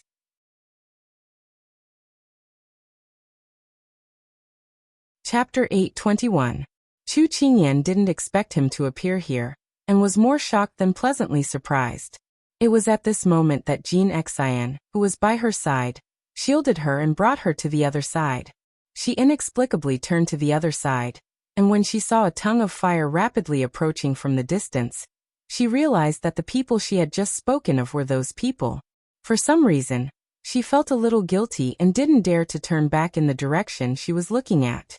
She could only focus on the people in front of her. The group of people holding torches was led by an extremely young and handsome man. He was dressed in a silver-white robe and held the reins as he urged his horse towards them. Chu Qingyan first put down the psychological impact of the ice cube suddenly descending from the sky and frowned slightly. She didn't know if these people were friends or foes. If they were enemies, then looking at the number of people they brought, they probably wouldn't be able to escape even if they had wings. At this moment, Xingming spoke in shock and helped her resolve her doubts. Ji Linyang? Why is he here? This terrified voice caused Chu Qingyan's eyes to light up slightly. Wasn't this the pitiful man whom Sima Jun had abandoned after having sex with him? But she was a little puzzled. According to Tanning, they had contacted the guards. Why did Ji Linyang bring people over first? But no matter who it was fine as long as they weren't friends or foes. Although Ji Linyang and the others seemed to be close, there was still some distance before they arrived. Chu Qingyan had been wary of Xingming, and indeed wanted to make the first move. So you were stalling for time. Xingming's face was filled with anger from being deceived. He raised his hand and his subordinates behind him drew their weapons and approached Chu Qingyan. Chu Qingyan chuckled. Xingming, you have to keep your word. You said that I would definitely lose within 10 moves. Why did you change your mind after just 3 moves? Could it be that you know you can't beat me so you want to bully me with numbers? As she spoke, Chu Qingyan glanced at the people behind Xingming. Her tone was full of mockery. Although he knew that Chu Qingyan was trying to provoke him, how could he, a high and mighty person, be bullied by this little brat again and again? How could he swallow this anger? He was so angry that he laughed. All right, I'll deal with this brat. The rest of you, take the Manor Lord back. The wind is strong here. Be careful not to let the Manor Lord catch a cold. Chu Qingyan frowned. She didn't know if Ji Linyang and the others could arrive if she bought more time. She knew that the ice cube was here. And over my dead body. Over my dead body. Over. When Su Yi and the others saw that the reinforcements had arrived, they didn't continue to fight. Each of them withdrew from the battle, and used their qinggong to rush towards their masters. Soon they surrounded them and protected them in a circle. You think too highly of yourself. Xingming scoffed. He knew that if he delayed any longer, Ji Linyang's men would arrive. He sent half of his men to stop Ji Linyang while the rest attacked Chu Qingyan and the others. Chu Qingyan gestured for them to protect Sima Jun while she fought Xingming alone with her sword. After the previous exchange, Xingming knew that this brat who came out of nowhere was not as easy to fool as he appeared. His martial arts might even be better than his. Xingming had been in the pugilistic world for so many years, and had met countless experts. However, other than his Manor Lord, there was only this person in front of him who was so young. He didn't dare to let his guard down. He raised his internal energy to 100% and used all his skills in every move. Chu Qingyan looked at the sinister Xingming. As she exchanged blows with him, she giggled and said, "Just now, you said that you would defeat me within 10 moves. I wonder who it will be in the end?" With that, she stopped hiding her strength because she heard the neighing of horses. Since the reinforcements had arrived, there was no need for her to delay any longer. Chu Qingyan suddenly changed her attacks. Every move was swift and fierce, unlike the scattered attacks from before. Xingming had no way of defending himself and retreated continuously. The 10th move. As soon as the elegant voice sounded, Xingming was hit by Chu Qingyan's palm. He spat out blood and retreated. Xingming was caught by his subordinates behind him. When he looked up, he saw Chu Qingyan holding her sword with one hand behind her back. She smiled brightly. "Thank you for letting me win." Today's plan had been foiled by this person again and again. Xingming was so angry that he lost all reason. "Archers, get ready. Fire." The subordinate who had warned Xingming to be careful said anxiously, "Hallmaster, the manor lord is still in their hands. If we fire, we'll cut the crap. I want none of them alive." Xingming's eyes were bloodshot as he gave the order viciously. He had wanted to keep Sima Jun alive and force her to hand over all the secrets of Lan Manor. However, Ji Linyang was almost here. If Sima Jun was with him, then all his years of planning would go to waste.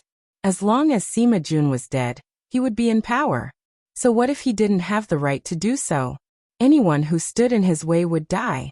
Soon, the archers aimed their bows at Chu Qingyan and the others and fired. Chu Qingyan didn't expect them to have such a trick up their sleeves. Seeing the flashing fire arrows, her face darkened, and she immediately ordered everyone to retreat. Soon, the flaming arrows shot towards Chu Qingyan and the others.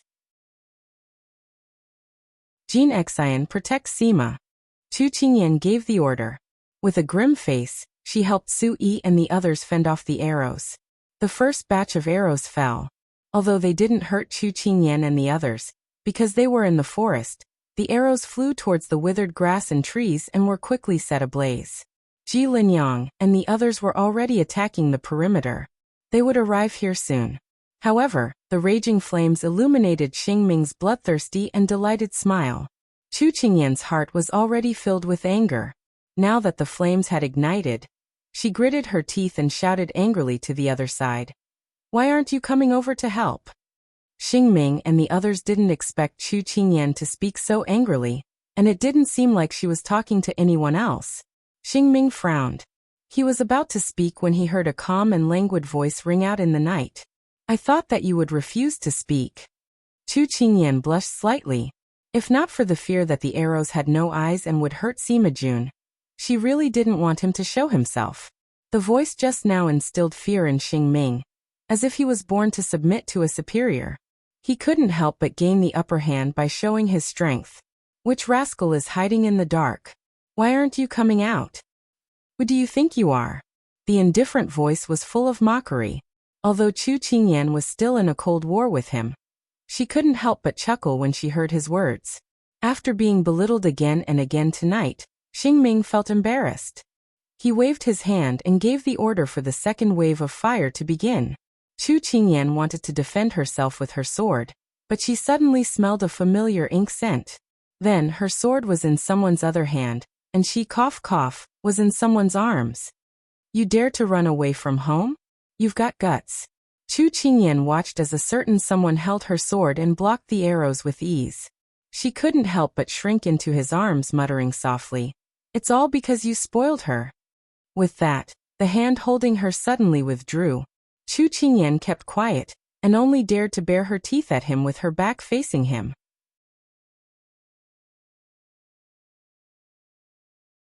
Chapter 822. When Xiao appeared, Hualing and the others impatiently entered the fray with their swords. Just now, when they saw these people bullying their little princess, Hualing and Xiao Liqi couldn't hold back their temper, and wanted to go all out. However, their master stopped them and didn't let them act rashly. They couldn't help but hold back their anger. Now they could finally act boldly and decisively. The swords and sabers in their hands danced with vigor. When Xingming saw Xiao suddenly appear, his heart shook. He was wearing a mask, but from his figure and movements, he was not someone to be offended. But the arrow was already knocked and had to be released.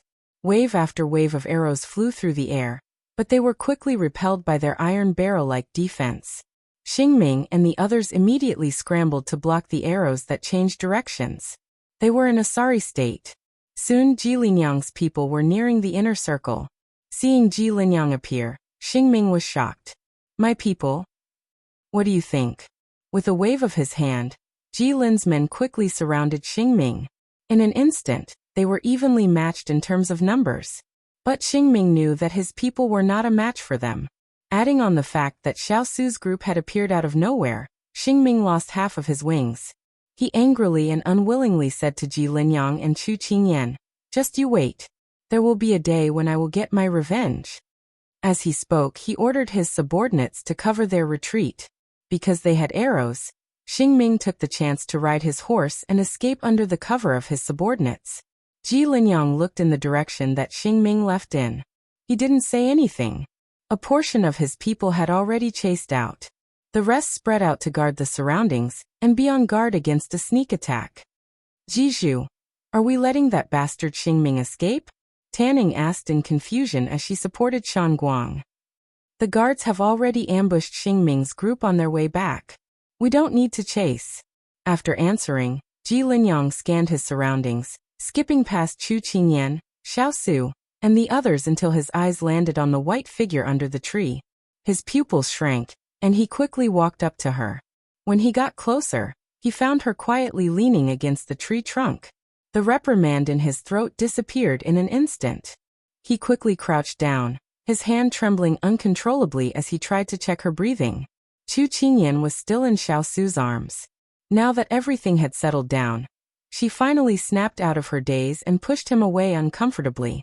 Rubbing her nose, she turned to look at Ji Linyang, the man who had appeared as if he had stolen the moonlight. However, his calm expression seemed to have retracted all of his brilliance. He was reserved and steady. However, Chu Qingyan noticed that after Xingming escaped, the man who remained calm and collected only had eyes for Sima Jun. She couldn't help but pay more attention to such an outstanding man. When she saw Ji Linyang raise his trembling hand to check Sima Jun's breathing, she couldn't help but burst into laughter. Ji Linyang had just sensed Sima Jun's long breathing and knew that she was fine. He had just heaved a sigh of relief when he heard the laughter. He couldn't help but turn sideways to look at Chu Qingyan. "Don't worry, she's just drunk. She dares to get drunk at a time like this. I really have to hand it to her." Knowing that he was the man whom Sima Jun had let down, Chu Qingyan felt a little more sympathy for him, and couldn't help but explain. Tanning immediately explained, "Master Ji, this is..." Ji Linyang raised his hand to stop Tanning and nodded politely but distantly to Chu Qingyan.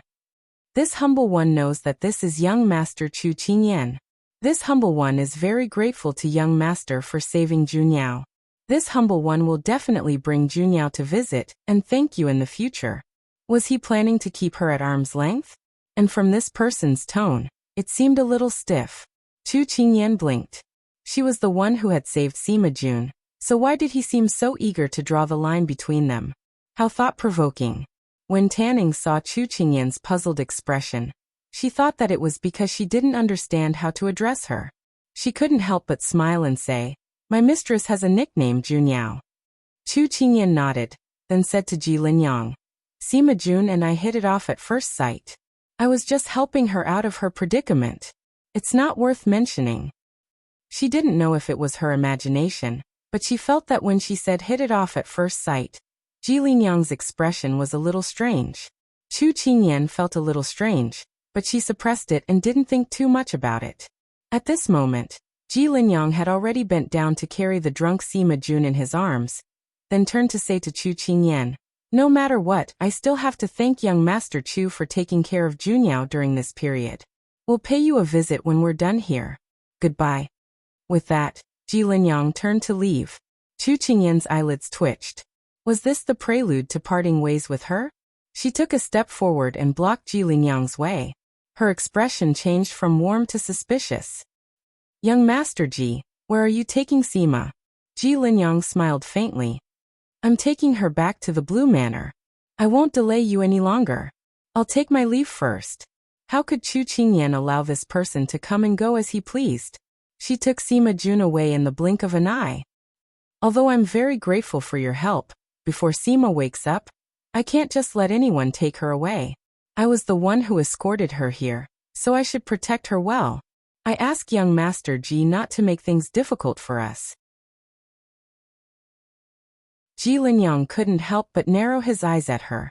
He had seen this handsome youth when he arrived here earlier. He had received news that Junyao was close to this youth, and he had been displeased. When he wasn't around, he had been fooling around with other girls. When he thought of this, he couldn't help but want to beat this person up. Unfortunately, this person had saved Junyao's life. If not for this person's protection, he probably wouldn't have been able to see Junyao again. Chu Qingyan naturally didn't know why this person's aura had suddenly changed, and her expression turned solemn. At this moment, Xiao Su, who had been standing silently at the side, walked to her side and pulled her into his arms. Chu Qingyan hadn't expected him to intervene. When Ji Linyang saw Xiao Su's actions, he looked at Chu Qingyan in surprise. My wife is worried about Miss Sima. Why don't young Master Ji wait for Miss Sima to wake up before leaving? Xiao Su said calmly. As a man, how could Xiao Su not understand why Ji Linyang was wary of the little fellow? He was just jealous. As a smart person, Ji Linyang immediately understood Xiao Su's words. He glanced at Chu Qingyan, and his gaze softened. So Chu Qingyan was a girl. We can't stay here for long. Let's find another quiet place to settle down. Ji Linyang smiled at Chu Qingyan, his expression much gentler. Chu Qingyan felt that Ji Linyang's expression changed really quickly, but looking at the flames in the sky, she guessed that they would all be roasted pigs in a while. She nodded in agreement. But before she left, she poked the person beside her. Who's your wife? Don't randomly acknowledge her. Xiao Su tightened his arms and said coldly, don't move. Change back into female clothes later.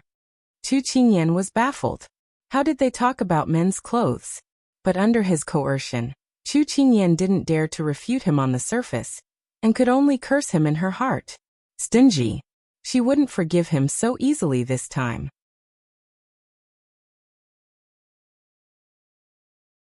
Chapter 8:23. The night was very long. Even after a fierce battle, Chu Qingyan couldn't fall asleep for some reason. Her eyes couldn't help but be attracted by the scene in front of her. Ji Linyang found another safe place to rest. The carriage had been burned down by the fiery arrows, and even the tent that Chu Qingyan had brought from Jiangnan had been burned down as well. Ji Linyang hugged Sima Jun and half reclined under a tree, closing his eyes to rest. She was used to Sima Jun's carefree appearance. Now, she also had the gentle beauty of a little bird leaning on a man. The two white figures snuggled together. Under the light of the fire, they looked very gentle and harmonious. Chu Qingyan couldn't help but recall the desolation in Sima Jun's eyes whenever he mentioned Ji Linyang. She found it strange. From the looks of it, it was obvious that the two of them had each other in their hearts. Why were things like this? At this moment, a piece of clothing covered her shoulders. She was slightly surprised, but before she could turn around to look, the voice had already reached her. Aren't your eyes sore after looking for so long? It was a sour voice. Chu Qingyan didn't need to turn around to know who it was. She snorted. My eyes are on my body. I can look at whoever I want. It's none of your business. It was rare for Chu Qingyan to be so strong-willed. Although she regretted it, she could only continue to be strong-willed.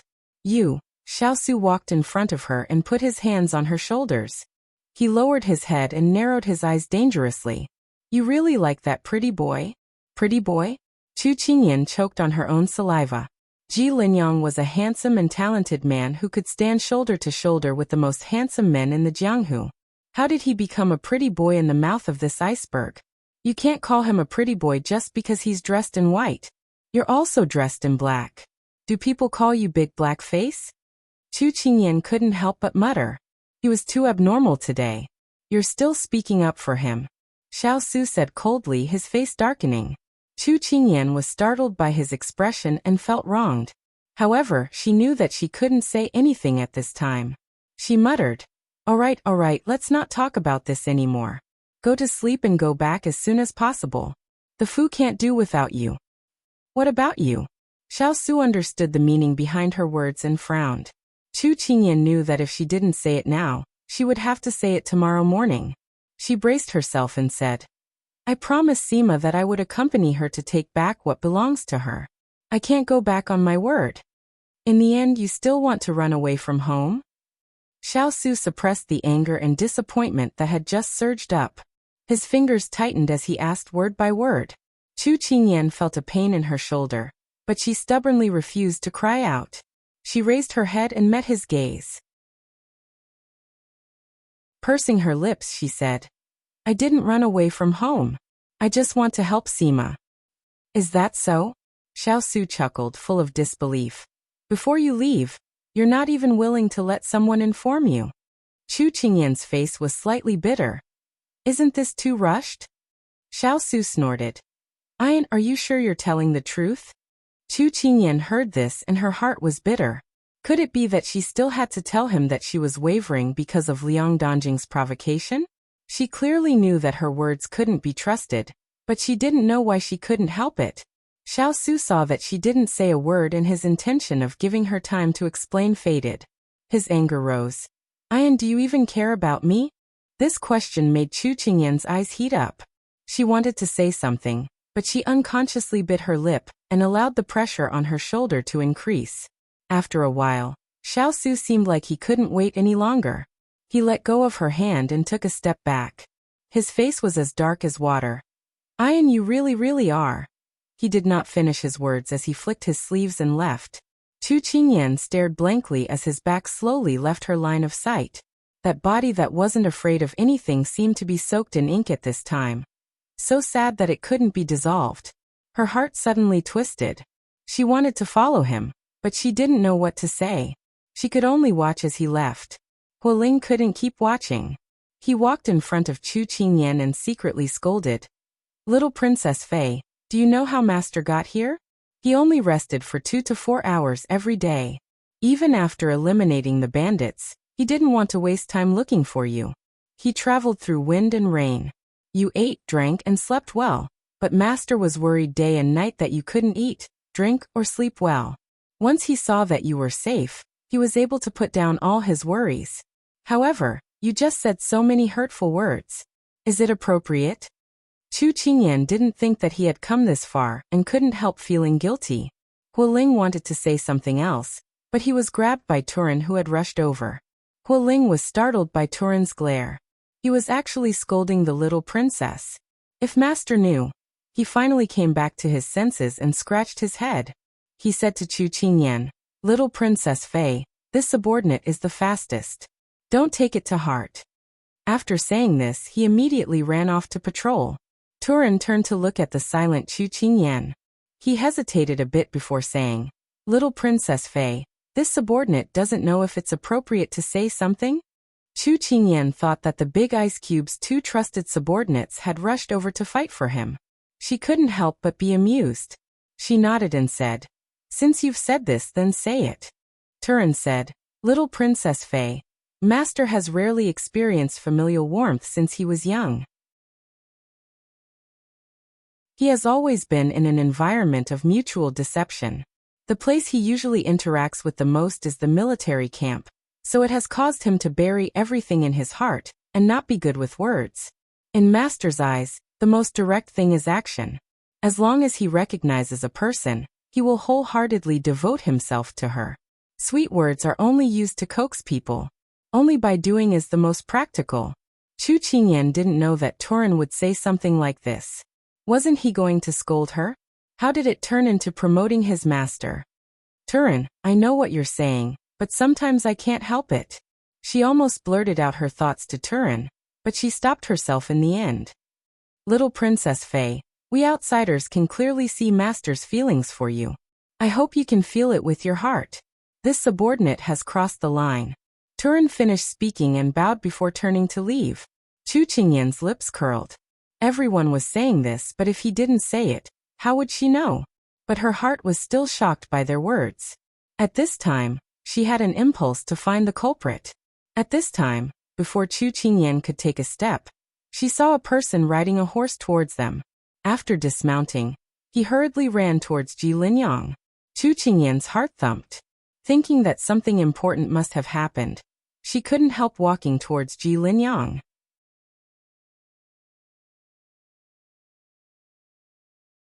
Chapter 824. Xiao Su and the others also saw the commotion.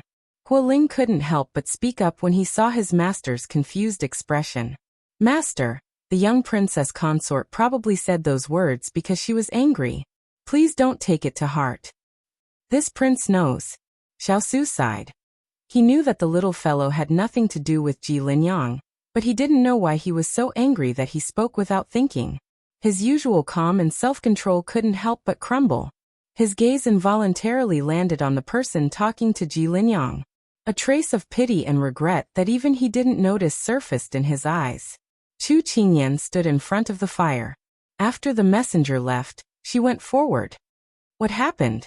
Seeing that Ji Linyang's expression wasn't too good, Chu Qingyan thought that something must have happened. Xingming was ambushed, but he still managed to escape. He's now contacting his remaining accomplices, planning to attack the headquarters of Blue City. Ji Linyang's tone was very grave. Chu Qingyan frowned. Then what do you plan to do now?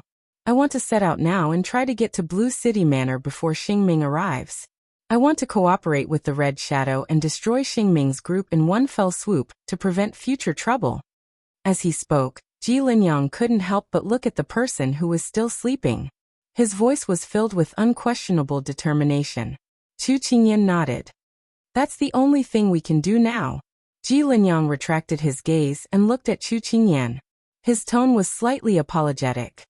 I've already heard about what happened to you from Tanning. Please forgive me if I've offended you before, Miss Chu. After a while, Chu Qingyan finally understood the meaning of his words. She couldn't help but tease him. Can I say that you're jealous of me? Ji Linyang didn't immediately react to such a straightforward question.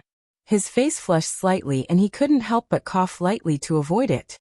Previously, the scouts reported that you were a man, so I misunderstood. I'm really sorry. To be able to make such a handsome man reveal such an expression, Chu Qingyan felt that Sima had really profited. Chu Qingyan suddenly thought of something and asked Ji Linyang, Young Master Ji, may I have a word with you? Ji Linyang nodded readily. He turned around and gave Tanning a few instructions before leaving with Chu Qingyan. Master, the young princess consort and Ji Linyang have left. Ling pointed at the two disappearing figures in the firelight and exclaimed to the people beside him. Xiao calmly glanced at him, then lowered his gaze. Not hearing any response, Ling looked over in confusion. Master? On the side, Turin elbowed Ling. If you don't speak, no one will treat you as a mute. This little princess. Ling opened his mouth, but closed it under his master's cold gaze. Chu Qingyan brought Ji Linyang to a secluded area where they could see the bonfire. It was not too far away. Does Miss Chu have anything you want to say to me? After knowing that Chu Qingyan had saved Jun Yao and the others and spared no effort to help them return to Lan Manor, Ji Linyang treated Chu Qingyan with more sincerity. Chu Qingyan nodded. Young Master Ji, I've heard a little about the matter between you and Sima, but it wasn't complete. I know that Sima let you down at that time and transferred you out of Lan Manor's headquarters, ignoring you. Perhaps I'm saying this because I think I'm interfering in the matter between the two of you, but I truly think of Sima as a good sister, so I took the liberty to say these things. When Chu Qingyan opened her mouth to say these words, Ji Linyang looked at her with an unreadable expression, as if he was trying to figure out her motives. It's fine, you're Jun Yao's good friend. Chu Qingyan sensed his probing, but didn't think too much about it and continued. I haven't known Sima for long, but I know that there's a kind of fate in this world called congenial affinity. We hit it off at first sight. She's bold and meticulous, her way of thinking shocking the world, but her heart is firm and she values relationships. I don't believe that she would do such a thing. I think there must be a misunderstanding here. Perhaps it was because she had been teasing Sima Jun recently, so she often said the words abandon after seducing. When she said it just now, she didn't have any scruples and just blurted it out. She couldn't help but feel a little regretful. Cough cough. But seeing Ji Linyang's expression, it didn't seem like he cared. Chu Qingyan sighed in relief. Ji Linyang was silent for a moment, then said faintly, Jun Yao and I have known each other for 10 years. When we first met, we were at loggerheads and refused to give in to each other. We made a bet that whoever lost would agree to one condition of the other. Chu Qingyan didn't expect them to have known each other so early and couldn't help but guess. You lost in the end? Ji Linyang smiled, an indecipherable emotion in his smile. I've been regarded as a prodigy since I was young, and I boasted that no one could be smarter than me, much less a girl younger than me. But I didn't expect that I would still lose in the end. What was the bet? She believed that with Sima Jun's eccentricity, this person had most likely fallen into her hands. But Chu Qingyan was more curious about the bet. Ji Linyang stood with his hands behind his back, facing the wind. I worked for her for 10 years. The Blue Manor was founded by the two of us. Chu Qingyan suddenly understood. Actually, she should have guessed that with Sima Jun's personality, who offended people so easily, there must be someone behind her to clean up her messes. But who would have thought that once I lost, I would fall in love with her for the rest of my life? Ji Linyang muttered to himself.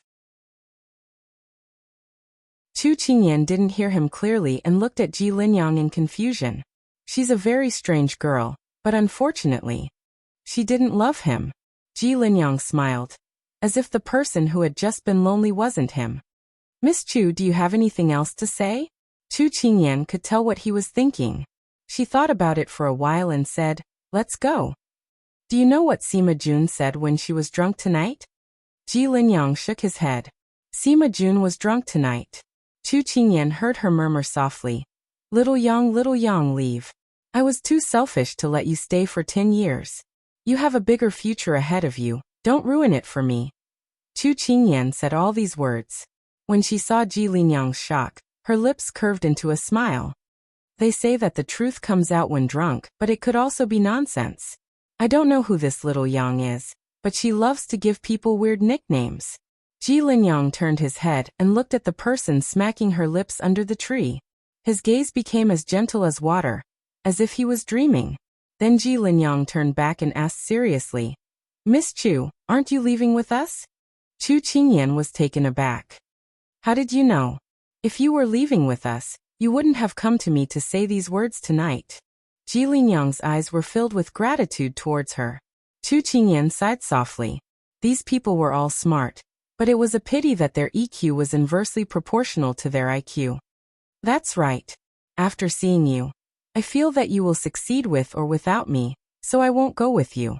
I don't want to cause trouble for you. Chu Qingyan smiled.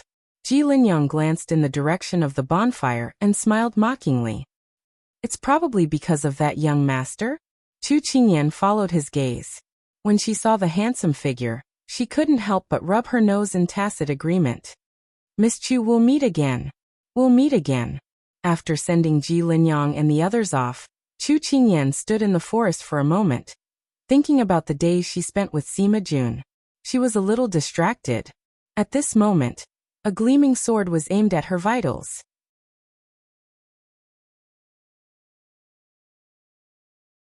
Chapter 825. Chu Qingyan was startled by the sudden appearance of so many swords and sabers, but her reflexes were quick. She flipped over and stepped on one of the swords, using the momentum to retreat. But Chu Qingyan found that these people seemed to be forcing her into the darkness, so that no one would notice her. After she sent Ji Linyang off, she told the people below that she wanted some peace and quiet. She dismissed the people following her, giving these people a chance to attack her. They were coming at her menacingly. Who sent you here? Chu Qingyan coldly asked. What responded to her was the flashing of swords. Chu Qingyan's expression froze. Every move was fatal. Who had this much hatred for her? Although these people's martial arts were not low, it was more than enough for her to deal with them. However, these people were very good at using hidden weapons. They would throw out hidden weapons from time to time, which made people angry. She originally wanted to use this fight to vent the anger in her heart, but now she did not want to be entangled with them. She raised her foot and kicked a stone away. The stone hit a tree not far away, and quickly caused a large amount of leaves to fall. The commotion here quickly attracted everyone's attention. This is bad, we've been discovered. Brothers, let's end this quickly. Half of the 11 or 12 black-robed men surrounded Chu Qingyan, while the other half stopped fighting, and took the opportunity to throw darts and silver needles at Chu Qingyan. The black-clothed people had a tacit understanding. They intentionally delayed her so that she could not deal with those hidden weapons. Just as she tilted her head to avoid 2 darts, another 3 silver needles pierced through the air towards her vital parts. Seeing that she was about to be unable to avoid them, her heart turned cold. It was at this time that a black-clothed figure appeared in front of her. He grabbed her shoulder with one hand and flicked his sleeve with the other, catching the 3 silver needles. Then with a flick, the 3 silver needles flew towards the 3 black-clothed people using hidden weapons. Poo pu pu. With 3 pitiful cries, the 3 black-clothed people fell to the ground. Following that, Hualing, Jin Xian, and the others immediately attacked the remaining black-clothed men. Very quickly, those black-clothed men were subdued. Xiao was about to step forward and interrogate them when he saw the black-clothed men vomiting black blood and falling limply to the ground. Hualing immediately checked their breathing. He frowned and said, "Master, they all took poison and committed suicide." Glancing at the men in black, Xiao's face turned cold. "These are men of sacrifice," Hualing said with a bit of annoyance. "If we had prevented them from committing suicide just now, even if they were death warriors, no matter how hard their mouths were, they wouldn't have been able to resist the interrogation of the fierce cavalry. Forget it. Clean up the corpse and check if there's anything of value." Xiao waved his hand and ordered. Everyone obeyed the order and went to work. At this time, Chu Qingyan was still in Xiao's embrace. He lowered his head and wanted to scold her for daring to run around by herself in the wilderness, but he saw that her face was a bit pale and slightly dazed. His tone couldn't help but soften. Scared? Chu Qingyan pursed her lips and a trace of hesitation flashed in her eyes, but it quickly returned to normal. She raised her head and gave him a fake relaxed smile. "I'm fine." Saying this, she left his embrace and turned to say to him, "I've been busy tonight. I'm going to rest first." But it was clear that Xiao was not satisfied with her answer, and was even more dissatisfied with her actions. Looking at his empty embrace, Xiao's face darkened. He reached out and pulled the person who was about to leave over. Placing his hands on her shoulders, he turned her to face him. "Ayan, what's wrong with you?" Chu Qingyan wasn't prepared for his sudden move. She raised her head and met his dark eyes. It was as if there was something in them that couldn't be dissolved, piercing her heart bit by bit. "I'm really fine, Big Ice Cube. Don't think too much." She tugged at the corner of her lips and revealed a smile to him. But when she said this, she felt that his expression had darkened, and the smile on his face froze. "Don't smile. If you don't want to smile, then don't force yourself. It's uglier than crying." Xiao mercilessly exposed her. Chu Qingyan's shoulders drooped. As expected, she couldn't hide anything from him. But why couldn't he guess what she was thinking? Seeing her like this, Xiao's heart that had been pent up for the past 2 days was now filled to the brim. The hand holding her shoulder tightened bit by bit. Xiao's eyes seemed to be brewing a storm. She raised her head in pain, wanting to say something, but was frightened by his expression. "Ayan, when will you open your heart to me?" His words of accusation were like 1,000 caddies. Like a thunderstorm, it hit her and drenched her heart and body. A chill slowly seeped into her from the bottom of her feet. Her blood froze and it quickly reached her heart. She suddenly felt her heart fill with exhaustion. "Big Ice Cube, it's not that I don't want to tell you some things, but I'm afraid it'll be hard for you." She closed her eyes and then slowly said, "Those death soldiers just now, I felt that they were a bit familiar. Whether it was their martial arts or their array, they were very similar to the assassins I met in the city when I brought people to the bank to get money. I know that the assassins in the city were sent by your imperial mother. If I tell you that I'm suspicious of the death soldiers tonight, I'm afraid that you won't feel good." Her lips twitched. A mother-in-law wanting her daughter-in-law's life. Speaking of this, isn't it ridiculous? But it really exists. Xiao didn't expect her to say this. His fingers couldn't help but loosen. "I and those people." Feeling the grip on her shoulders loosen, Chu Qingyan lowered her shoulders and moved away from his hand. Then she took a step back and looked into his eyes. She tilted her head slightly and smiled. However, there was no smile in her eyes. Instead, it was a self-deprecating smile. "Big Ice Cube, your mother really doesn't like me. Since ancient times, the relationship between mother-in-law and daughter-in-law was a form of knowledge. But her mother-in-law's identity was too special. The way she didn't like someone was to make them disappear from this world forever. She knew that she couldn't get along with this kind of mother-in-law. Ian, it's okay if she doesn't like you. It's fine as long as I care about you. Xiao Su's expression was moved. Seeing her self-deprecating appearance, he wished he could pull her into his arms and knead her into his bones and blood, comforting all of her grievances and uneasiness. When Chu Qingyan heard his words, especially the last sentence, her heart warmed. She pursed her lips, like a homeless child who finally found a roof to rely on, and buried the words in her heart. Which woman doesn't want to receive the blessings of both sides of the family? I'm the same. It's just that I understand our situation. I know that in the imperial family, receiving family affection is an extravagant hope. I don't ask for her to like me, nor do I ask for her to help us. I just hope that she won't disturb us again. But Big Ice Cube, do you know? When I saw Mama Hong appear in our courtyard, I knew that they would make a move against me one day. When I saw these people today, it wasn't that I wanted to hide it from you on purpose. I just didn't want you to be at odds with your imperial mother because of me. It's not that I don't want to open my heart to you. It's just that you've already gone through too much. I don't want to add to your burden. Her sad and lonely words were so light that it seemed like they would be scattered by the wind. But when they fell into Xiao Su's ears, they were like a 1,000-pound stone, shaking him until he was dazed. Then his heart ached to the extreme.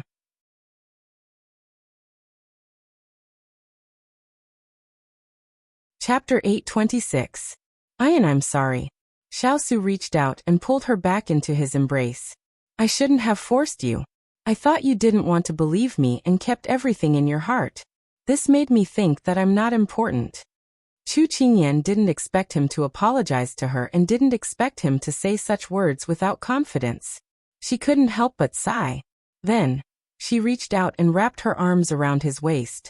She pressed her face against his chest and listened to his strong heartbeat. Every time she listened to his heartbeat, she would feel at ease.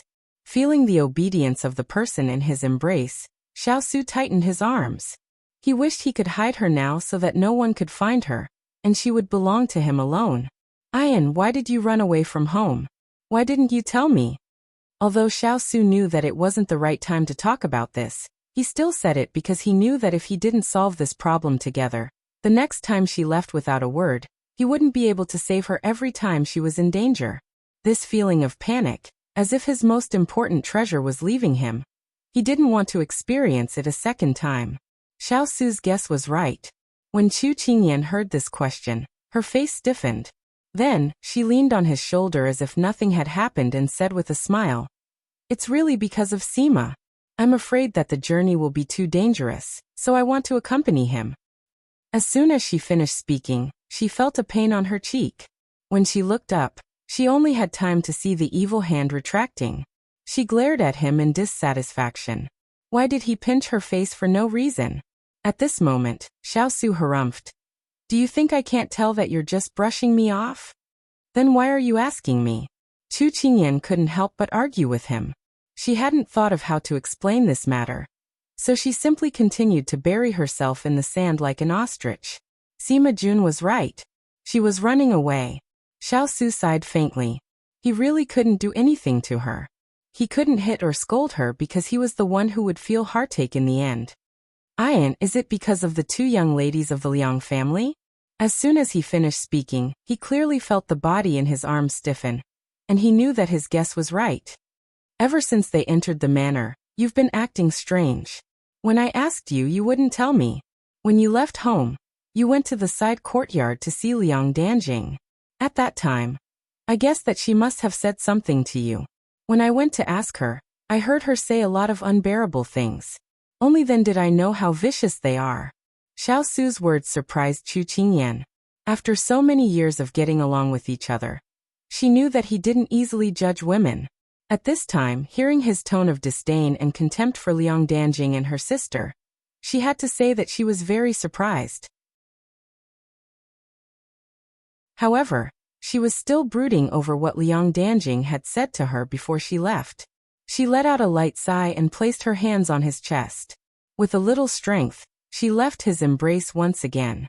She felt that when talking about serious matters, she had to keep a certain distance to show that she was serious. Otherwise, she was afraid that she would not be able to continue the conversation. This matter was a knot in her heart. He had always wanted an answer, so she would be honest with him. She had left Jiangnan to give herself time to think things through. She knew that she should believe him, but she was afraid that the result would be something she could not accept. Or perhaps, she didn't want to face the gulf between them. Seeing the person in his arms leave again, Xiao wanted to pull her again, but when he saw her rare serious and heavy expression, he couldn't help but slowly close his fingers and take back his hand. His gaze was tightly locked on her body, afraid that she would disappear in the blink of an eye. Big Ice Cube, do you know why the Empress suddenly sent the two young ladies of the Liang family? Chu Qingyan looked into his eyes and asked. Xiao nodded. Chu Qingyan's eyes dimmed slightly, but they quickly recovered.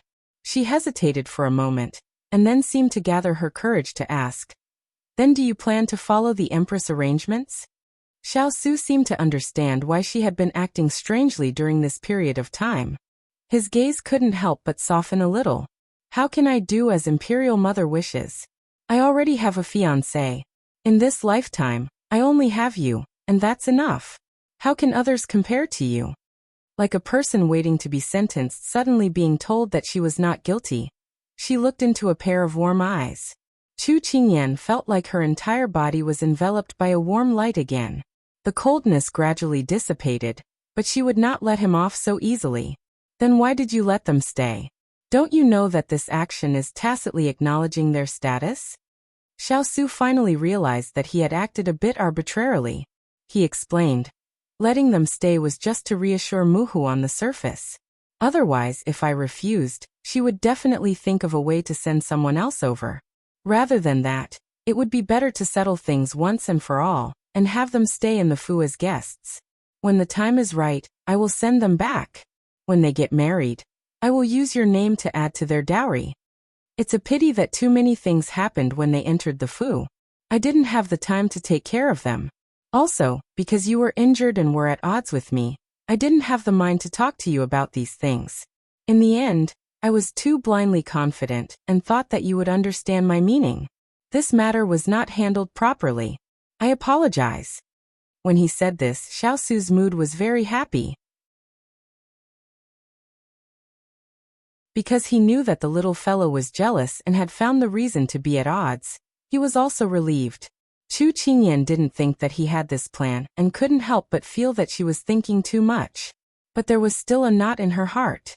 That night, why did you go to her appointment?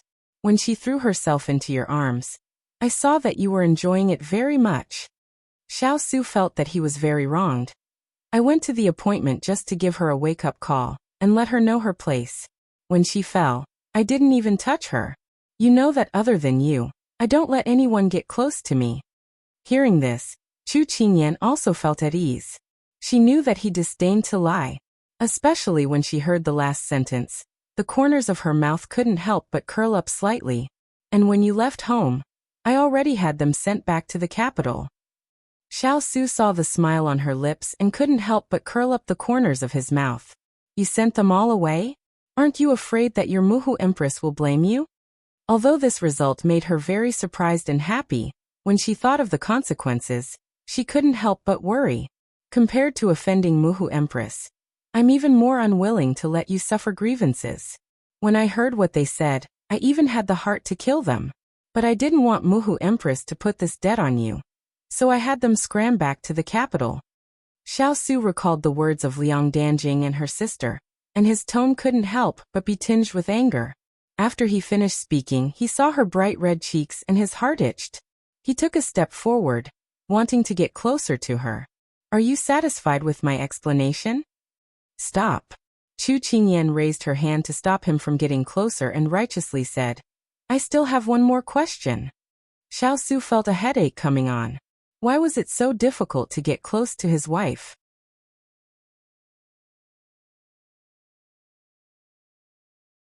Chapter 827. Alright, ask away. Tonight, He would solve all the problems in her heart and not drag things out, so that she wouldn't run away from home again and again. This time, Chu Qingyan knew the answer to the question she had been struggling with, and her heart relaxed a lot. The following question was actually about the secret she had buried in her heart for the past few years, but whether the answer he gave was the one she wanted was not very important. But today, she had to get it out. She raised her head, and there was a faint smile in her eyes, but her expression was very serious. Xiao couldn't help but put away his smile, and his face became serious. She didn't look at him but walked a few steps to the side, looking at the endless darkness before dawn. Her voice was ethereal, but it had substance. Big ice block. Marriages are all about matching social status, so that we can help each other in the future. Although I don't like Liang Danjing, some of what she said is right. If there comes a day when the situation forces you two brothers to draw your swords against each other, and the court is in turmoil, having a powerful relative can help you overcome difficulties and defeat 6 generals until the final victory. But my family is poor, and I have no soldiers or power, so I won't be of help to you, and will instead be a burden to you. Do you still insist on having me like this? She turned around and looked at him, her eyes bright, but there was a look that didn't match her age. Her eyes made Xiao feel an inexplicable sense of pity. I said that I will always be by your side, and I won't let you suffer any grievances. In this life, there will only be you. Ayan, what are you afraid of? Chu Qingyan seemed to be touched by something, and her eyes became hot. She forced herself to face the fear in her heart. I know that what you said is true. However, the affairs of the world are unpredictable. If there comes a day when you are in deep danger, will you regret the choice you made back then? If it weren't for me, would you be able to walk on many things more easily? At this point, Chu Qingyan turned to the side, lowered her head and said in a low voice, Sorry, it's not that I don't believe you, but I'm afraid of burdening you. Towards the end, her voice became softer and softer. She had clearly mustered up her courage, but now, she no longer had the strength to continue speaking. Xiao felt that what she was thinking was inexplicable and impossible. He really wanted to open her head and see what was inside. Xiao, who was angry with her, didn't want to see her fall into a dead end. He stepped forward and suddenly turned her body, wanting to teach her a lesson. But when he saw the tears in her eyes that refused to fall, his heart melted into a puddle of water. All right, don't cry. Have you ever seen me regret my decisions? She didn't want to show her weak side in front of him, but when he told her not to cry, she couldn't help but cry. It was really rare to see her cry. Xiao, like before, raised his hand in a fluster to wipe the tears from the corner of her eyes. But when his fingers came into contact with those warm tears, a strong sense of pity welled up in his heart. He wiped the tears from the corner of her eyes. Those tears were like the rising tide of a river. Wave after wave, they didn't stop flowing. Not only did they not stop, they even had the tendency to surge. Xiao helplessly and pitifully sighed. His fingers caressed her cheeks. The soft and elastic feeling moved his heart. His fingers moved to her chin and gently lifted it up. Then he leaned over and kissed the corner of her eyes. His heart ached and he kissed her tears away. The warm kiss fell on her face, causing Chu Qingyan's heart to collapse. She said in a hoarse voice, Big Ice Cube, no one can predict the future. Although we all say that we should live in the present, I'm still afraid. Since I was young, I didn't want to be a burden to others. It's not that I don't believe in you, but I don't have confidence in myself. The person she had been longing for was right in front of her. Chu Qingyan could no longer suppress the words buried in her heart. Xiao wanted very much to hold her in his arms, but he knew that he had to listen to these words. Perhaps the little fellow would only say these words to him today. Go on, I'm listening. Tears gushed out again. What she received was an even more tender kiss. Chu Qingyan stared at him in a daze. Then she said slowly, word by word. Big Ice Cube, when we're in love, all we hear are sweet words, longing for the future and unswerving vows. But some people say that marriage is the grave of love. No matter how deep the feelings are, they can't compare to the daily necessities. Time will wear away love.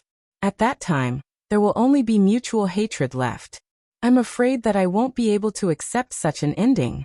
Xiao Su knew that the little fellow had self-doubt and uncertainty about the future because of this series of twists and turns. She left Jiangnan not necessarily because of Liang Dongjing's words, but because she wanted to reconsider their relationship. His heart ached, not for himself, but for the person in front of him. He wanted to fiercely scold her to wake her up.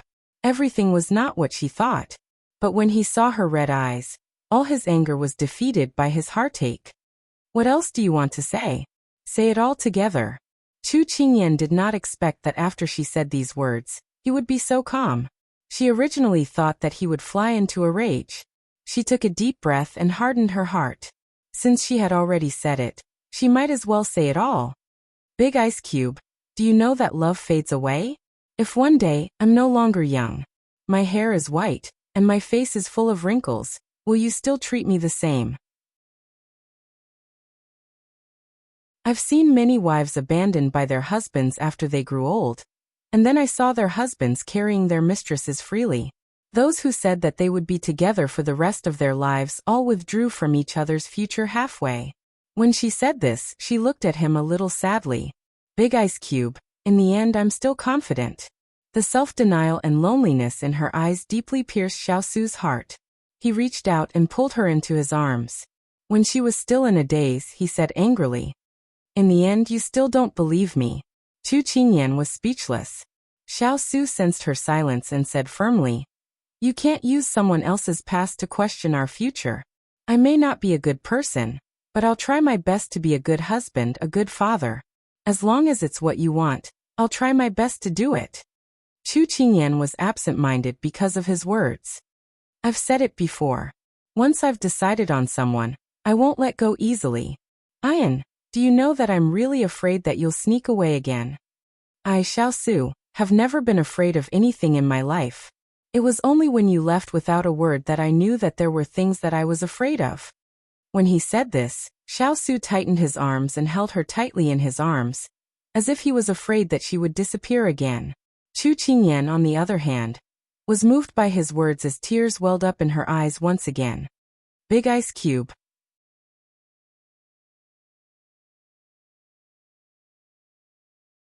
Chapter 828. Women always felt insecure. For example, every time they were in front of their loved ones, they would repeatedly ask, "Do you love me?" If they didn't get an affirmative answer from the other party, they would always keep it in their hearts and wonder if the other party didn't care about them anymore. Sometimes, when the man was annoyed by the question, he couldn't understand why the same question could be asked so many times a day. Wasn't it annoying? However, even if they knew that the other party loved them, the woman still happily continued to ask. Some women would ask directly, while others would bury it in their hearts. Chu Qingyan didn't belong to the former, so she kept it in her heart. When everything came flooding in, the doubts and uncertainty about the future in her heart would snowball. And Liang Dongjing's words were the last straw that broke the camel's back. When she was at her most indecisive, it gave her the final push. In front of love, no matter how strong a person was, no matter how confident a person was, they would still worry about gains and losses. Chu Qingyan was like that, and so was Xiao Su. So Xiao Su also admitted his uneasiness.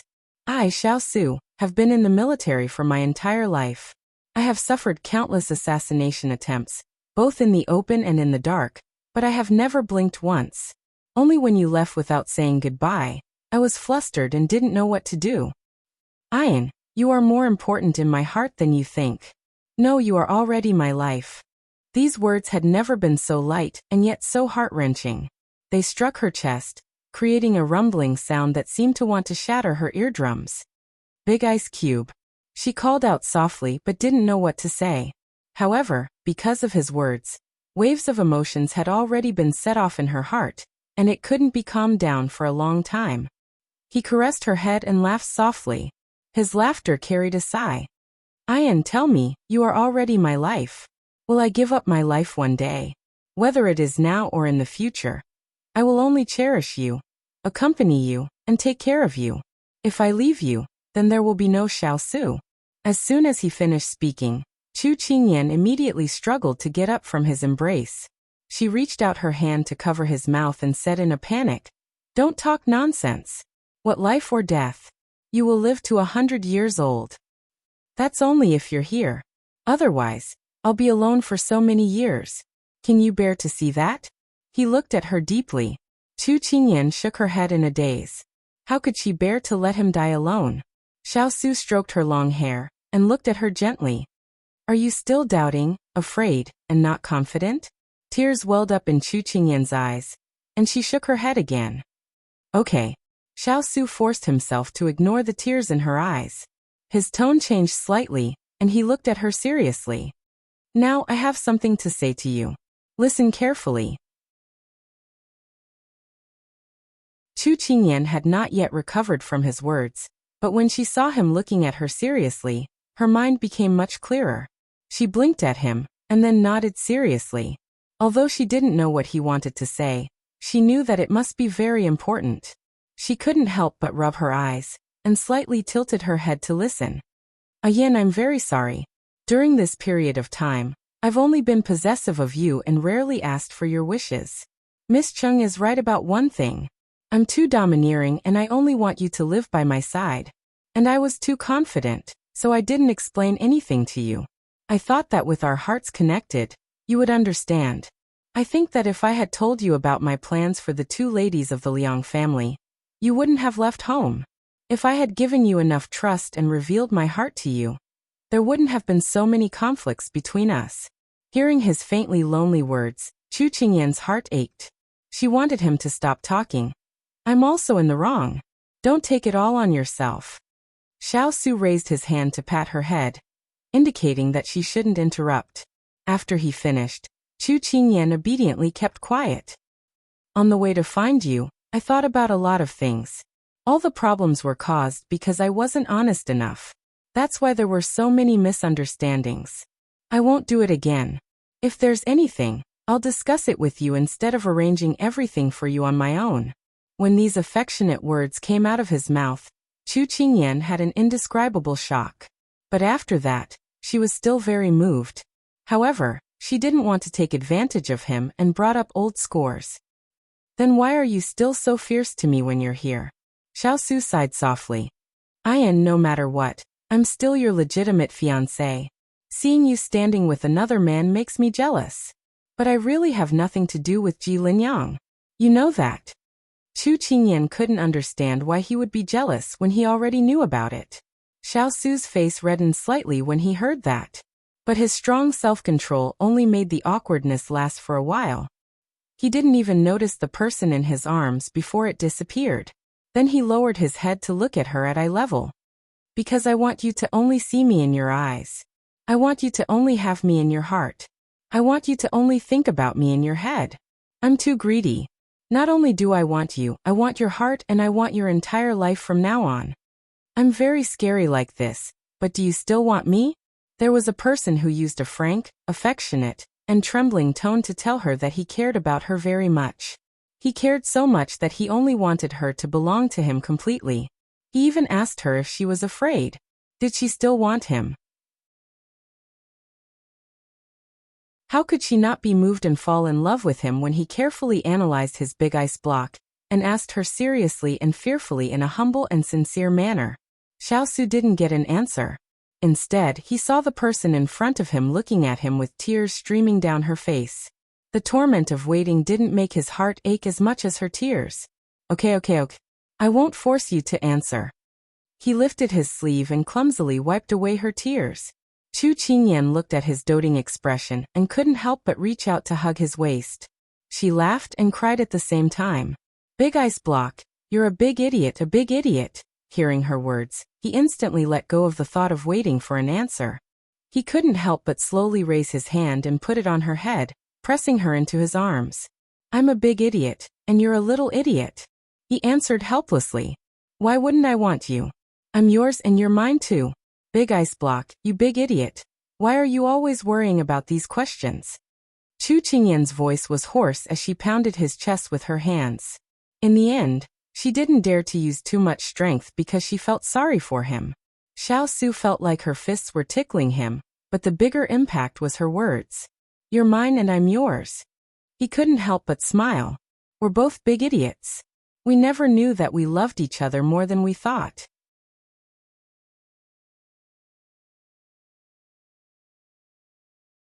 Chapter 829. All the misunderstandings originated from the fact that you didn't say anything and I didn't ask. That was why the distance between them grew further and further apart. That was why they parted ways. In the end, many people would attribute this kind of missed opportunity to fate. Actually, as long as one person opened his mouth and was willing to answer, then the ending would be different. That was why some people chose to give up all their thorns and shields. They used all their courage to ask for the answer. They walked out bravely, opened their hands in front of him or her, and asked, "Do you love me or not?" Thus, the people who loved him deeply got the answer they wanted. This was, "I want to love you more than you think." Chu Qingyan and Xiao Su were the same. The two figures snuggled up to each other. It was so quiet that it was like a painting. Huo Ling and the others, who were originally worried about them, saw this scene from afar and could not help but immediately retreat, leaving this quiet world to this pair of lovers. Big Ice Cube, tell me, if I lie to you and say that I don't want you, what will you do? All the knots in her heart were spilled out tonight. Now, Chu Qingyan felt that her body was as light as a feather. She was too relaxed, causing the words to come out without thinking. However, it was too late for regrets because the person hugging her had pulled her away from his embrace. He placed his hands on her shoulders, lowered his head, and touched her forehead. His gaze was like a torch as he said in a dangerous tone, "What do you think?" Chu Qingyan trembled. "No way, you're planning to kill me to silence me?" It's not that easy. At that time, I wanted to imprison you by my side, so that you can never leave." Xiao Su snorted.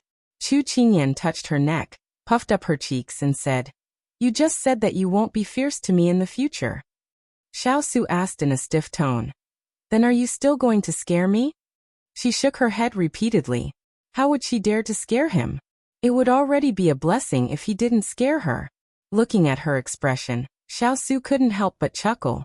Leaning his head against hers, he raised his hand to caress her cheek, his heart relaxed. He had clearly been traveling day and night for the past few days, and his body was extremely tired, but when he saw her standing in front of him, he felt refreshed and his tiredness wasn't so obvious. Xiao Su felt the person under his finger tremble slightly.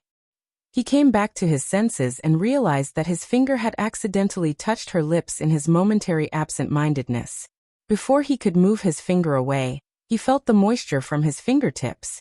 His heart moved slightly, but he didn't move his finger away. Instead, his finger lingered on her bright red lips.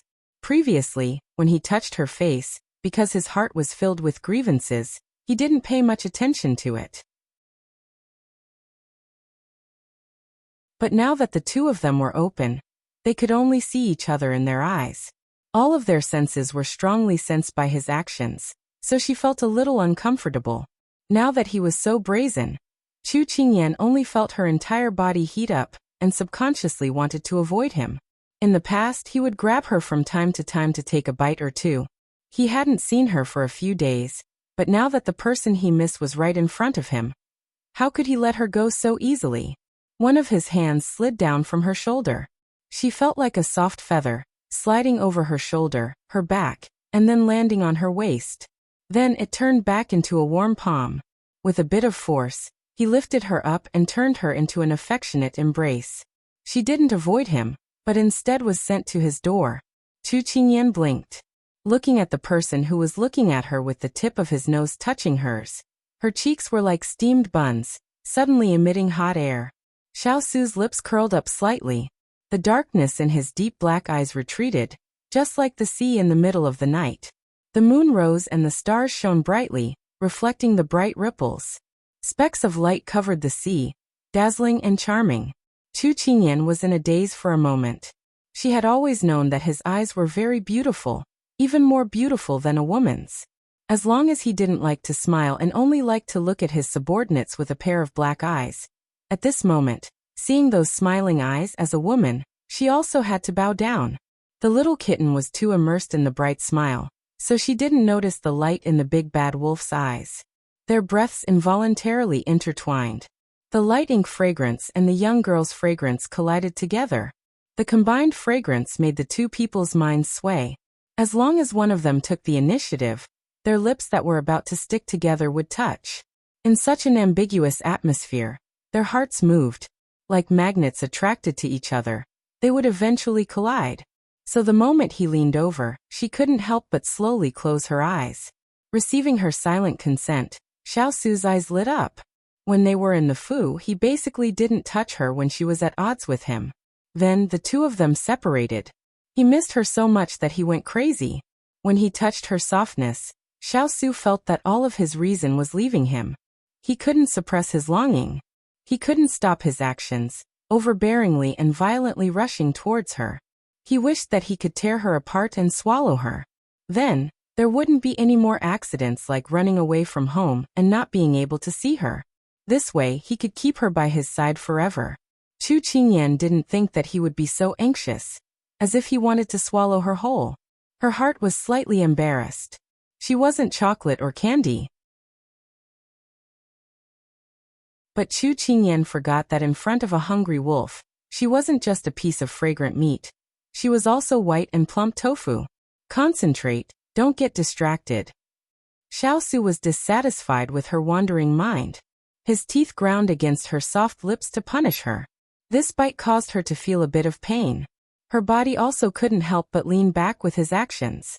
The raised angle made it easy for him to bite her. Was he a wolf? If this question was asked, this person would most likely generously nod his head and admit it. It was as if he wanted to take back all the benefits from the past few days. Chu Qingyan felt that she couldn't withstand his plundering.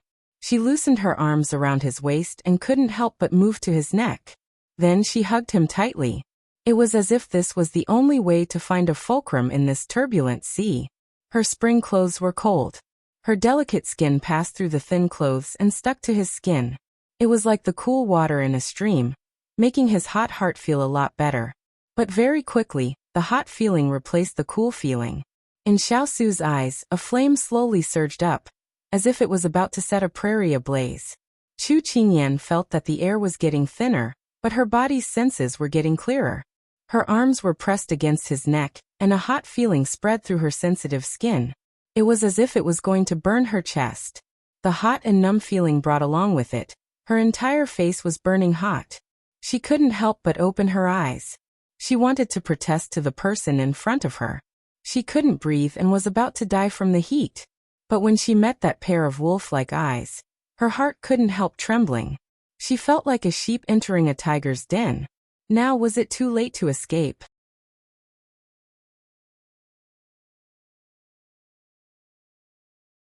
Chapter 830. Guan Guan Jujiu, in the River State. A gentle and graceful woman. A gentleman's desire. A mixed and graceful woman. A man yearns for her. She is exactly what he wishes for. Yearns for her at night. Leisurely tossing and turning in bed. Most of the time, when they loved each other, they would stop at the end of the day.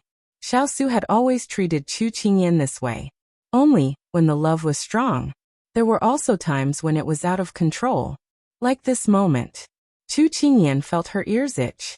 She half closed her eyes and wanted to open them, but unexpectedly, when she wasn't paying attention, the initiator took her most sensitive area in his mouth. She almost went limp in his arms. Don't, there's someone here. Then let's go somewhere else. A low and hoarse voice reluctantly sounded in her ears. That warm breath on her skin made her whole body dry up. She wanted to refuse, but when she opened her mouth, her throat was so dry that she couldn't say a word. Xiao Su pulled her into his arms and jumped up the nearest tall tree. This tree was very tall, and the people on it could clearly see the scenery below. This tree was so lush that no matter what the people inside were doing, they couldn't see it. Because the tree trunk he chose could only allow one person to lean on. Chu Qingyan's whole body was nestled in his arms. This was very convenient for him to move his hands up and down. The hot kiss just now had already made Chu Qingyan feel like she had come out of a steamer. Her whole body was wet and steaming, and her charming eyes were like silk, seductive and enchanting. Xiao Su's throat tightened. He fixed her in his arms and covered her lips again. His hand slipped from her shoulder and groped down until it reached her waist. Although separated by clothes, Chu Qingyan couldn't help but have an image appear in her mind.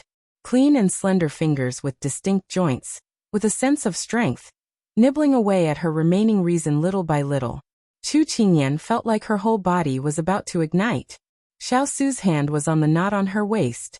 As long as he pulled lightly, he could do whatever he wanted. But he wasn't in a hurry. As he kissed her deeply, he played with the knot. Because she was wearing men's clothing at the moment, it was not as complicated as women's clothing, so it was very convenient. Xiao Su thought to himself. In fact, the little fellow wearing men's clothing was quite good at times. Of course, Chu Qingyan didn't know what the man in front of her was thinking. She subconsciously felt that this wasn't a good situation. She struggled to get up, but because of her movement, the belt around Xiao Su's finger pulled. Yes, it was solved. Chu Qingyan didn't expect her actions to speed up the hunting speed of the wolf opposite her. The words she wanted to say got stuck in her throat and she forgot them. His eyes darkened, and a flame quickly ignited in the depths of his heart. Chu Qingyan secretly screamed. She wanted to reach out to grab the belt. Unfortunately, someone was one step faster than her. The palm of his hand held her small hand. With a little pull, her hand was wrapped in the palm of his hand. "Ian, are you that impatient?"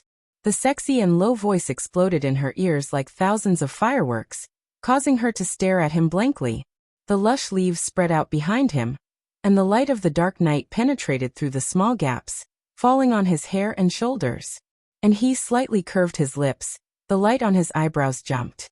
He lost his usual coldness, and was more romantic and gentle. She was used to seeing his noble and cold appearance. In an instant, when she saw him like this, she was already immersed in his beauty. In an instant, there was a gentleman lying on his side.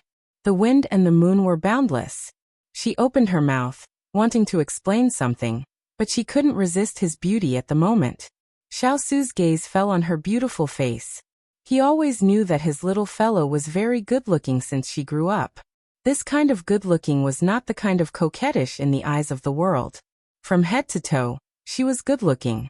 In this world, no one could compare to her beauty. If Chu Qingyan knew the evaluation of the person in front of her, she probably couldn't help but want to roll her eyes. This was called blindness. But only beauty was in the eye of the beholder. Even if the other side was battered and exhausted, she was still more beautiful than the number one beauty in the world.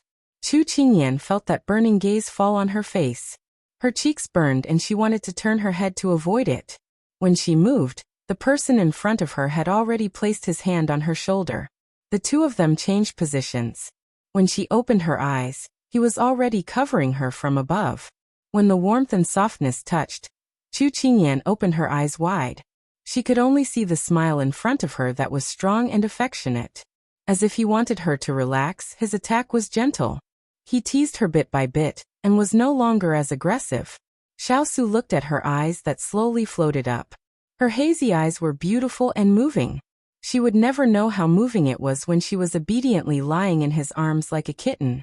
And he, at this moment, was sober and immersed. His hand stroked her back and landed on her waist. Then it wrapped around her lower abdomen, and finally disappeared into the thin spring clothes. Chu Qingyan's body trembled. Her hazy eyes were filled with tears. She wanted to struggle, but his lingering gentleness made her slowly put down her hand and wrap it around his shoulder as if it was boneless.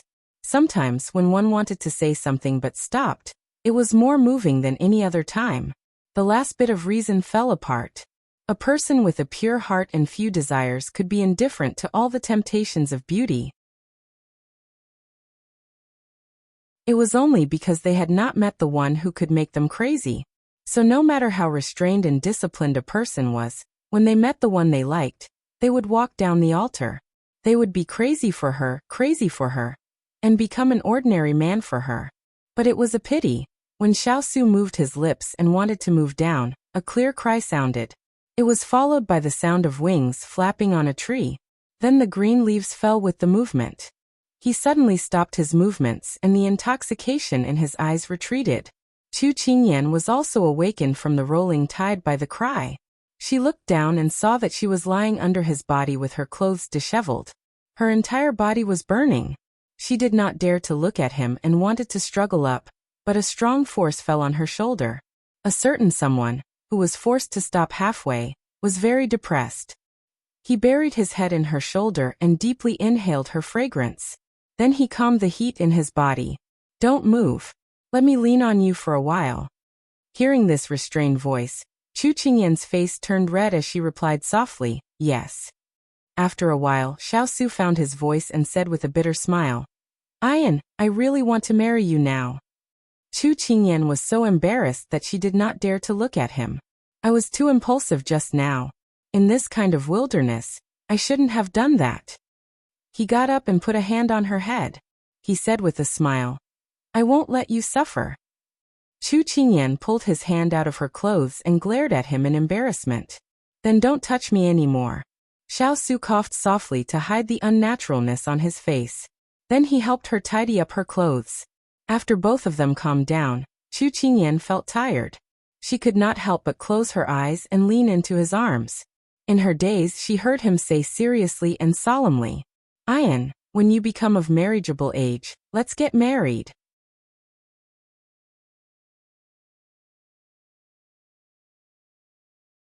Chapter 831. The clip-clop of horse hooves rang in her ears, distant yet clear. Sima Jun felt a dull pain in her head. She knew that she drank too much last night, and her brain wasn't working well now. She raised her hand weakly. "Lass, I want to drink water." As soon as she finished speaking, a cup of refreshing tea was placed by her lips. Sima Jun praised inwardly. The lass was very tactful today. She opened her mouth and allowed her to serve her. After gulping down the large cup of water, Sima Jun smacked her lips and asked for another cup of water. Hangovers were really exhausting. After drinking the water, her body felt a lot more comfortable. Although she felt that her ears were particularly quiet, and the person she was leaning on was a little strange, she couldn't resist the sleepiness and fell asleep again. After an unknown amount of time, she woke up and slowly opened her eyes. When she saw where she was, she raised her hand and covered her eyes. It had been a long time since she drank so much wine. It was really torturous. She propped herself up with both hands, but found that the texture under her hands was not right. She couldn't help but look down. What greeted her eyes was a large expanse of moonlight white. She suddenly remembered what was wrong after drinking the water. If she was leaning on the little girl's body, it shouldn't be so flat. Although the little girl was a few years younger than her body was curved in all the right places. It felt very wonderful to the touch. However, the person leaning on her back gave her a very unpleasant feeling. She blinked and looked around. Other than behind her, where did the lass and tanning go? Forget it. Escape first. She estimated the distance and size between the car door and the window. Just as she made up her mind to crawl out of the window, she suddenly felt a warm and domineering force around her waist. "Where do you think you're going now?" Sima Jun's body stiffened. A scorching breath filled her ears. Sima Jun couldn't get used to this intimate feeling. She jumped up and found a safe place before she dared to turn around to look at the person in the car. The person she didn't want to face the most was Ji Linyang. Ji Linyang rubbed his forehead helplessly as he looked at the person who was standing in front of him. In order to rush over before Xingming and the others made a move on her, he almost didn't have a good rest. When she was quietly sleeping in his arms, he couldn't help but be affected by her. He relaxed his mind and leaned against her to sleep, and her restlessness made him wake up with her. Sima Jun was about to ask him why he was here, and why the two of them were leaning intimately against each other. However, when she saw the tiredness in his eyes, her words got stuck in her throat, and she didn't say anything. She pursed her lips and looked at him silently. In the end, she couldn't stand the silence between them and said uncomfortably, "Are you tired? Do you want to sleep a little longer? Are you going to be my pillow?" Ji Linyang looked at her with a smile. "In your dreams." Sima Jun snorted. "Then I won't sleep. If you're not feeling well, you can sleep a little longer. I'll wake you up when we arrive." Ji Linyang knew that she would say this, but he didn't expect her to agree. He had many things to deal with and didn't have time to waste, so he casually picked up the letter by his feet and read it seriously. Sima Jun also saw the open letter. She thought that he must be too tired to read it and fell asleep. A trace of guilt flashed across her heart. She bit her lip and made up her mind. Then Ji Linyang looked at the person in his arms. His pupils constricted, and then a trace of brilliance spread out from the corners of his eyes. Sima Jun was dazzled by his seductive look. She turned her head and said, "If it weren't for the fact that you're doing this for me, I wouldn't." Her words were stuck and she didn't continue because a certain someone put down the letter in his hand, tightened his arms, and buried his head in her hair. He used her as a pillow and fell asleep. Sima Jun wanted to tease him, but when she heard his long breaths, she pursed her lips and drowsiness came again. She yawned and reached out to wrap her arms around his waist. Just like before, she found a comfortable position in his arms and fell asleep without a care. He buried his head in, and the corners of his mouth curled up into a beautiful arc. He hugged the person in his arms tightly and fell asleep peacefully. When she woke up for the third time, Sima Jun was still not fully awake. She jolted awake, but when she turned around, she didn't see Ji Linyang's figure. She couldn't help but lean against the wall of the carriage. She patted her chest and wondered in bewilderment. Could it be that she saw him in her dreams because she thought about him during the day? Thinking of this, she couldn't help but feel a little defeated. She still couldn't let go of him. "Master, you're awake?" Tanning lifted the curtains, holding a bowl of minced meat porridge in her hands. Sima Jun calmed down. She didn't want to show her irritated side in front of her subordinates. She reached out to take the bowl when she heard Tanning speak again. "Lord Ji is right. You woke up at this time and had this subordinate bring the warm porridge over." Master, are you scalded?" Sima Jun only noticed that she had almost knocked over the bowl with Tan Ying's exclamation. Some porridge spilled onto her palm, but she didn't feel any pain and let Tanning help her wipe it. "You said that Ji Linyang is here?" Sima Jun was startled. So she wasn't dreaming? Tanning saw that she didn't look too good and couldn't help but reply carefully, "That's right. We were attacked last night. It was Lord Ji who came to help us out. Otherwise, we might have fallen into Xing Ming's hands." Sima Jun took her handkerchief and lowered her head to wipe her fingers seriously. Her voice was calm as she said, "Tell me everything that happened last night." Tanning made a sound of agreement, then recounted how Chu Qingyan had stalled the enemy last night, and how Ji Linyang had led his men to rescue them. She recounted everything in detail. Sima Jun's head was still lowered, but she was distracted. Why did he come? She had clearly sent him far away. Why was he the first to rush over when she needed him? Then where is he now? Lord Ji has arranged his men outside. He said that if you stay in the carriage, you won't be able to eat. Tanning immediately lowered her head after speaking. Sima Jun harumphed. At least he has some self-awareness. "Then, Master, do you still want to eat porridge?" Tanning asked. Sima Jun glanced at the bowl of porridge and didn't take another look. She got up to lift the curtain and walked out. "I don't have an appetite." Tanning felt that it was a pity for the bowl of porridge. "Master, are you angry with Master Ji, or are you angry with yourself?" Sima Jun had just jumped off the carriage when she saw a person standing with his back to her in the sunlight. He was tall and slender, wearing a moon-white robe. His shadow was elongated and his black hair fluttered in the wind. The surrounding trees were lush, and Mount Dai was ethereal in front of them. She didn't know why, but this ordinary scene reminded her of the phrase peaceful times.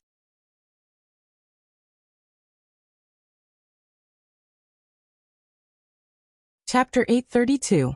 Ji Linyang turned around and saw the person standing beside the carriage. She had bright eyes and white teeth. Her features were exquisite and flawless. A warm breeze seemed to blow past her cold eyes, dispersing the coldness and making the flowers bloom. Sima Jun looked at him for a moment. She ignored the ripples in her heart caused by his gaze and walked towards him. "Why are you here?" When they met, she still had a lot to say. Now that they met, her words were frighteningly weak. She chose the worst opening line. As soon as she spoke, she seemed to see the smile in his eyes fade a little. Ji Linyang seemed to unintentionally look at the distance between them. 3 steps. It was neither close nor far, but there seemed to be an invisible wall between them. "I received a secret report from Shadow, saying that there's been a change in Lan Zhuang, so I came." He smiled slightly and spoke in a very normal tone. He was a hall master of Lawn Manor. If Lawn Manor was in trouble, he would not shirk his responsibility. It sounded very reasonable. Tanning, who happened to get off the carriage, heard this and couldn't help but look at Ji Linyang in confusion. Lord Ji was thousands of miles away from here. Even if he received a secret report from Shadow, he couldn't have arrived faster than Shadow. These words sounded different in Sima Jun's ears. Thank you for your hard work. She smiled politely and appropriately. Ji Linyang nodded slightly. He didn't plan to tell her how difficult the journey was. As long as he saw her safe and sound, nothing was more important than that. At this moment, he saw Tanning carrying the bowl down the carriage and couldn't help but frown. You didn't eat? Sima Jun was just thinking about how to reward him as the head of the manor when she suddenly heard these irrelevant words. She didn't react and replied, I don't want to eat. As soon as the words left her mouth, she regretted it. How could she be so honest? However, it was clear that Ji Linyang didn't listen to her seriously. He was paying attention to her fingers. There was a small red mark on the back of her hand. She felt pins and needles on the back of her hand. Following his gaze, she understood. No wonder she felt a burning pain just now. It was because she accidentally spilled the porridge and was scalded. She raised her other hand and wanted to cover it uncomfortably. When she told him that it was fine, his other hand was faster than hers. In the blink of an eye, her hand was in his. I wasn't by your side for a while and you got hurt. Her tone was no longer as calm as before, and there was a hint of reproach. Upon hearing his reprimand, Sima Jun's temper flared. She was about to say, what are you going to do about it? But she was defeated by his stern expression. She was in the wrong. She turned her head away and forgot to retract her hand. She whispered, I was just careless for a moment. After that, she didn't hear him speak again. She only heard the rustling of clothes, and then she felt a cold sensation on the back of her hand, which was very comfortable. She couldn't help but turn around, only to see him applying a bottle of ointment on the back of her hand. From this angle, she could see the warm sunlight shining on his eyebrows. Under his thick and long eyelashes, there was a shadow, gentle and affectionate. Her mind wandered as she recalled the happy times when the two of them rode their horses in the Jianghu, drinking wine with swords in hand, chasing the moon and snow.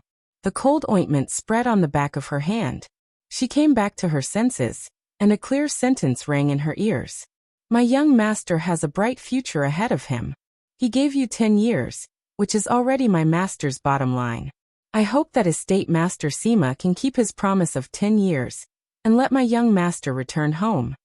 The warmth that had just filled her heart was instantly drowned out by those cold words.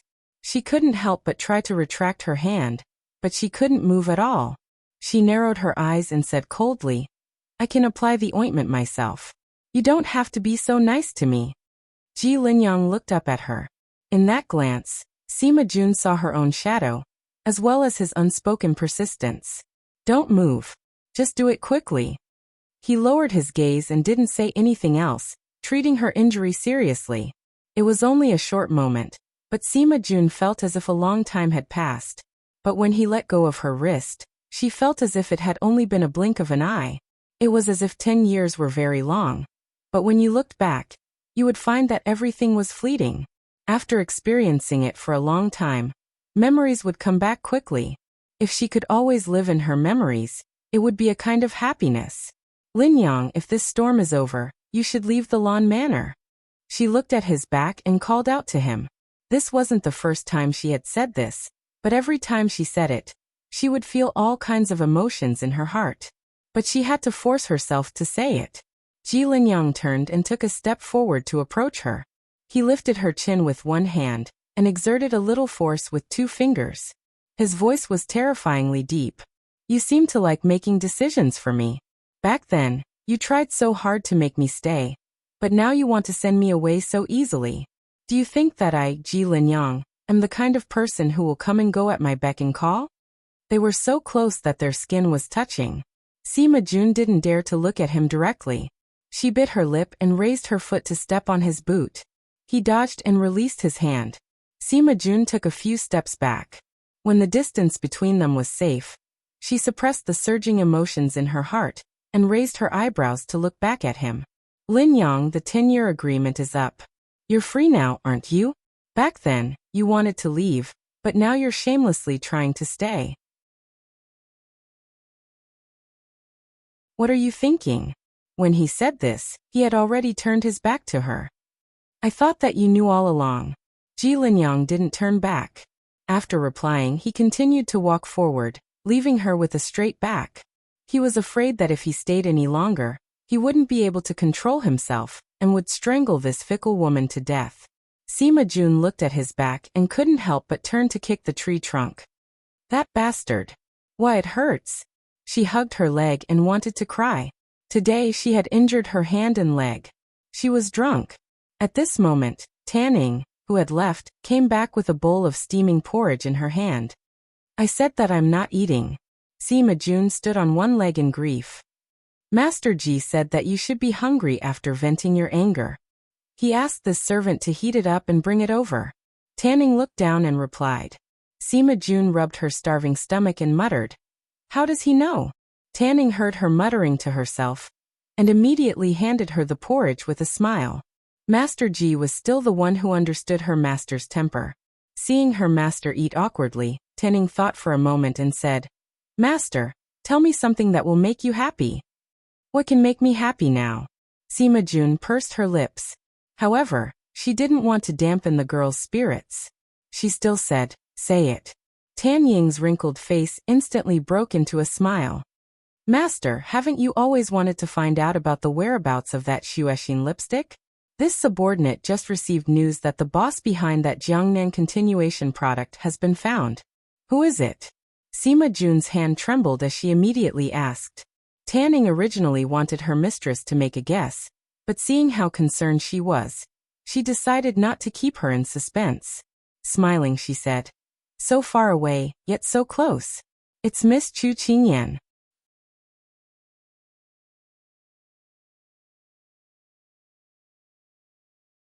Chapter 833. Clang. The ladle in her hand fell to the ground. Sima Jun didn't care about the soup dripping down her sleeves. Instead, she looked at Tanning in disbelief. She's the boss. Tanning immediately took out a handkerchief to help her wipe the soup. As she wiped, she replied, That's right. We lost contact with Yuing earlier, and only just received the news now. If we were a step earlier, we could ask Miss Chu where the owner of the Snow Heart lipstick is. As she spoke, Tan Ying's tone was full of regret. She was just one step away from helping her master find the girl from back then. Sima Jun was silent for a moment. In the end, she couldn't help but smile. There's no need to ask. I already know who she is. Master knows about the relationship between Miss Chu and that girl? Tanning was very surprised. Sima Jun nodded. The person from back then was her. Actually, she should have noticed long ago that the girl gave her a very familiar feeling.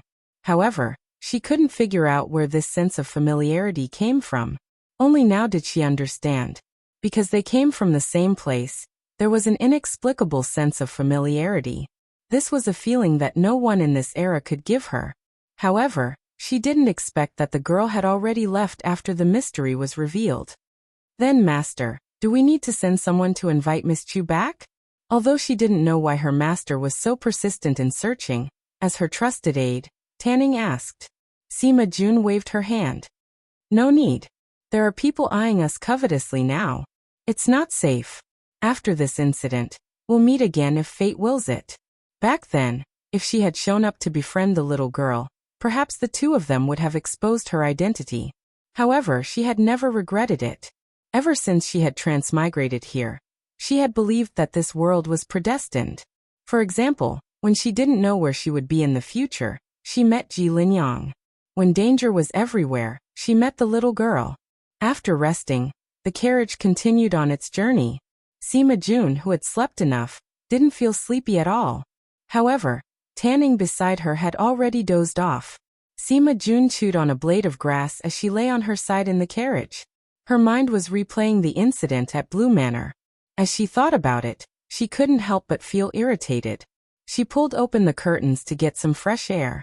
The moment she did, She saw Ji Linyang on his horse. Her hand trembled, and she wanted to put it down, but it was too late. Ji Linyang's gaze had already landed on her face. She had a feeling that if she didn't lift the curtain, his gaze would also fall down. Could it be that he had been watching her carriage the entire time? His gaze was still warm and gentle. Sima Jun clenched his fists and pretended to be relaxed. I heard from Tanning that Xingming is already planning to attack the headquarters. Shouldn't we hurry over? Miao has already brought Red Shadow to the headquarters ahead of time.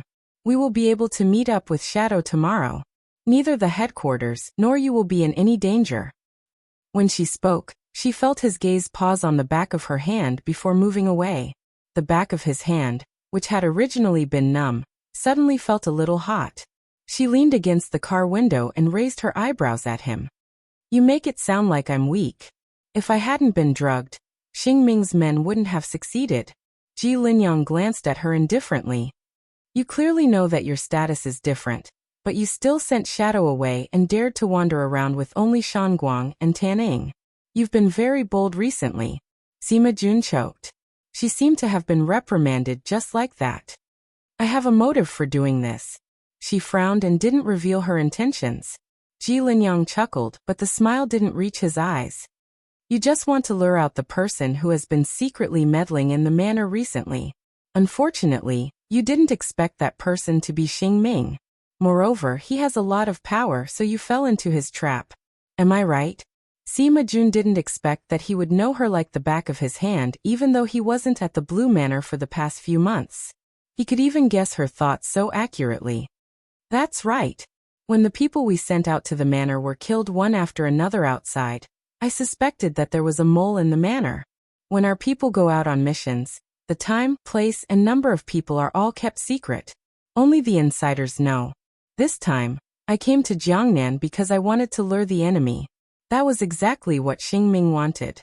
He couldn't suppress his ambition and made a move on me in advance. Sima Jun's words didn't ease Ji Linyang's expression. Instead, his gaze turned cold. By the time Sima Jun realized it, he had already urged his horse closer to her carriage. She raised her head and saw his stern expression. She couldn't help but mutter in her heart. How did she provoke him again? Have you thought about it carefully? Basically, everyone in the Blue Manor is on your side. How could Xingming have the ability to mobilize so many people? Is there someone secretly supporting him? You're always so confident. If I hadn't met Miss Chu, I might be burning paper money for you right now. Jun Yao, when will you be able to change your stubborn temper? Sometimes I wish. Ji Linyang narrowed his eyes. Finally, he tightened the reins in his hands and fiercely cracked the whip, urging the horse forward. Sima Jun looked in the direction of the billowing dust and subconsciously touched her neck. Did he mean to strangle her just now? Puffed. Hearing Tanying's laughter, Sima Jun retracted her hand and glanced at her speechlessly. What are you laughing at? What's so funny? Master, have you realized that Master Ji can't do anything to you? Every time I see him stomping his feet in anger, this subordinate finds it funny. Tanning stuck her tongue out mischievously at her. Sima Jun couldn't help but want to face-bomb. What kind of subordinate had she nurtured for so many years? However, Tanying's words still entered her ears. She looked in front of her again, where there was already no one. Then, she lay on her back in the carriage and stared blankly at the wooden plank above. After laughing, Tanning leaned on the small table and asked curiously, Master Ji's conditions are so good. Why didn't you accept? What conditions? Sima Jun answered casually. Tanning immediately replied, He's very good-looking. He's our Blue Manor's most handsome man. Even outside, very few people can compare to him. Shallow. In terms of appearance, he did meet her standards. Tanning continued, Master Ji's martial arts are very high and his literary talent is brilliant. It can be said that he's well-versed in pen and sword. Is that so? If she hadn't been opportunistic back then with his intelligence, he wouldn't have lost to her by 10 years. Tanning didn't give up and continued. More importantly, Master Ji only has you in his eyes. He doesn't care about anyone else. I didn't see him. Sima Jun turned over, not intending to answer these nonsensical questions. However, Tanning, who had quieted down, suddenly leaned over and snickered in her ear. Master, you don't mean what you say. Sima Jun closed her eyes in embarrassment and pretended to sleep. You're tuning in to the Li Mei's Wuxia Whispers YouTube channel. We're so grateful for your support, and don't forget to subscribe to join us on this incredible journey through captivating stories. Your generosity through donations truly makes a world of difference, as it's the primary source of revenue that allows me to expand and enhance this channel for you. Thank you from the bottom of my heart for being a part of this adventure.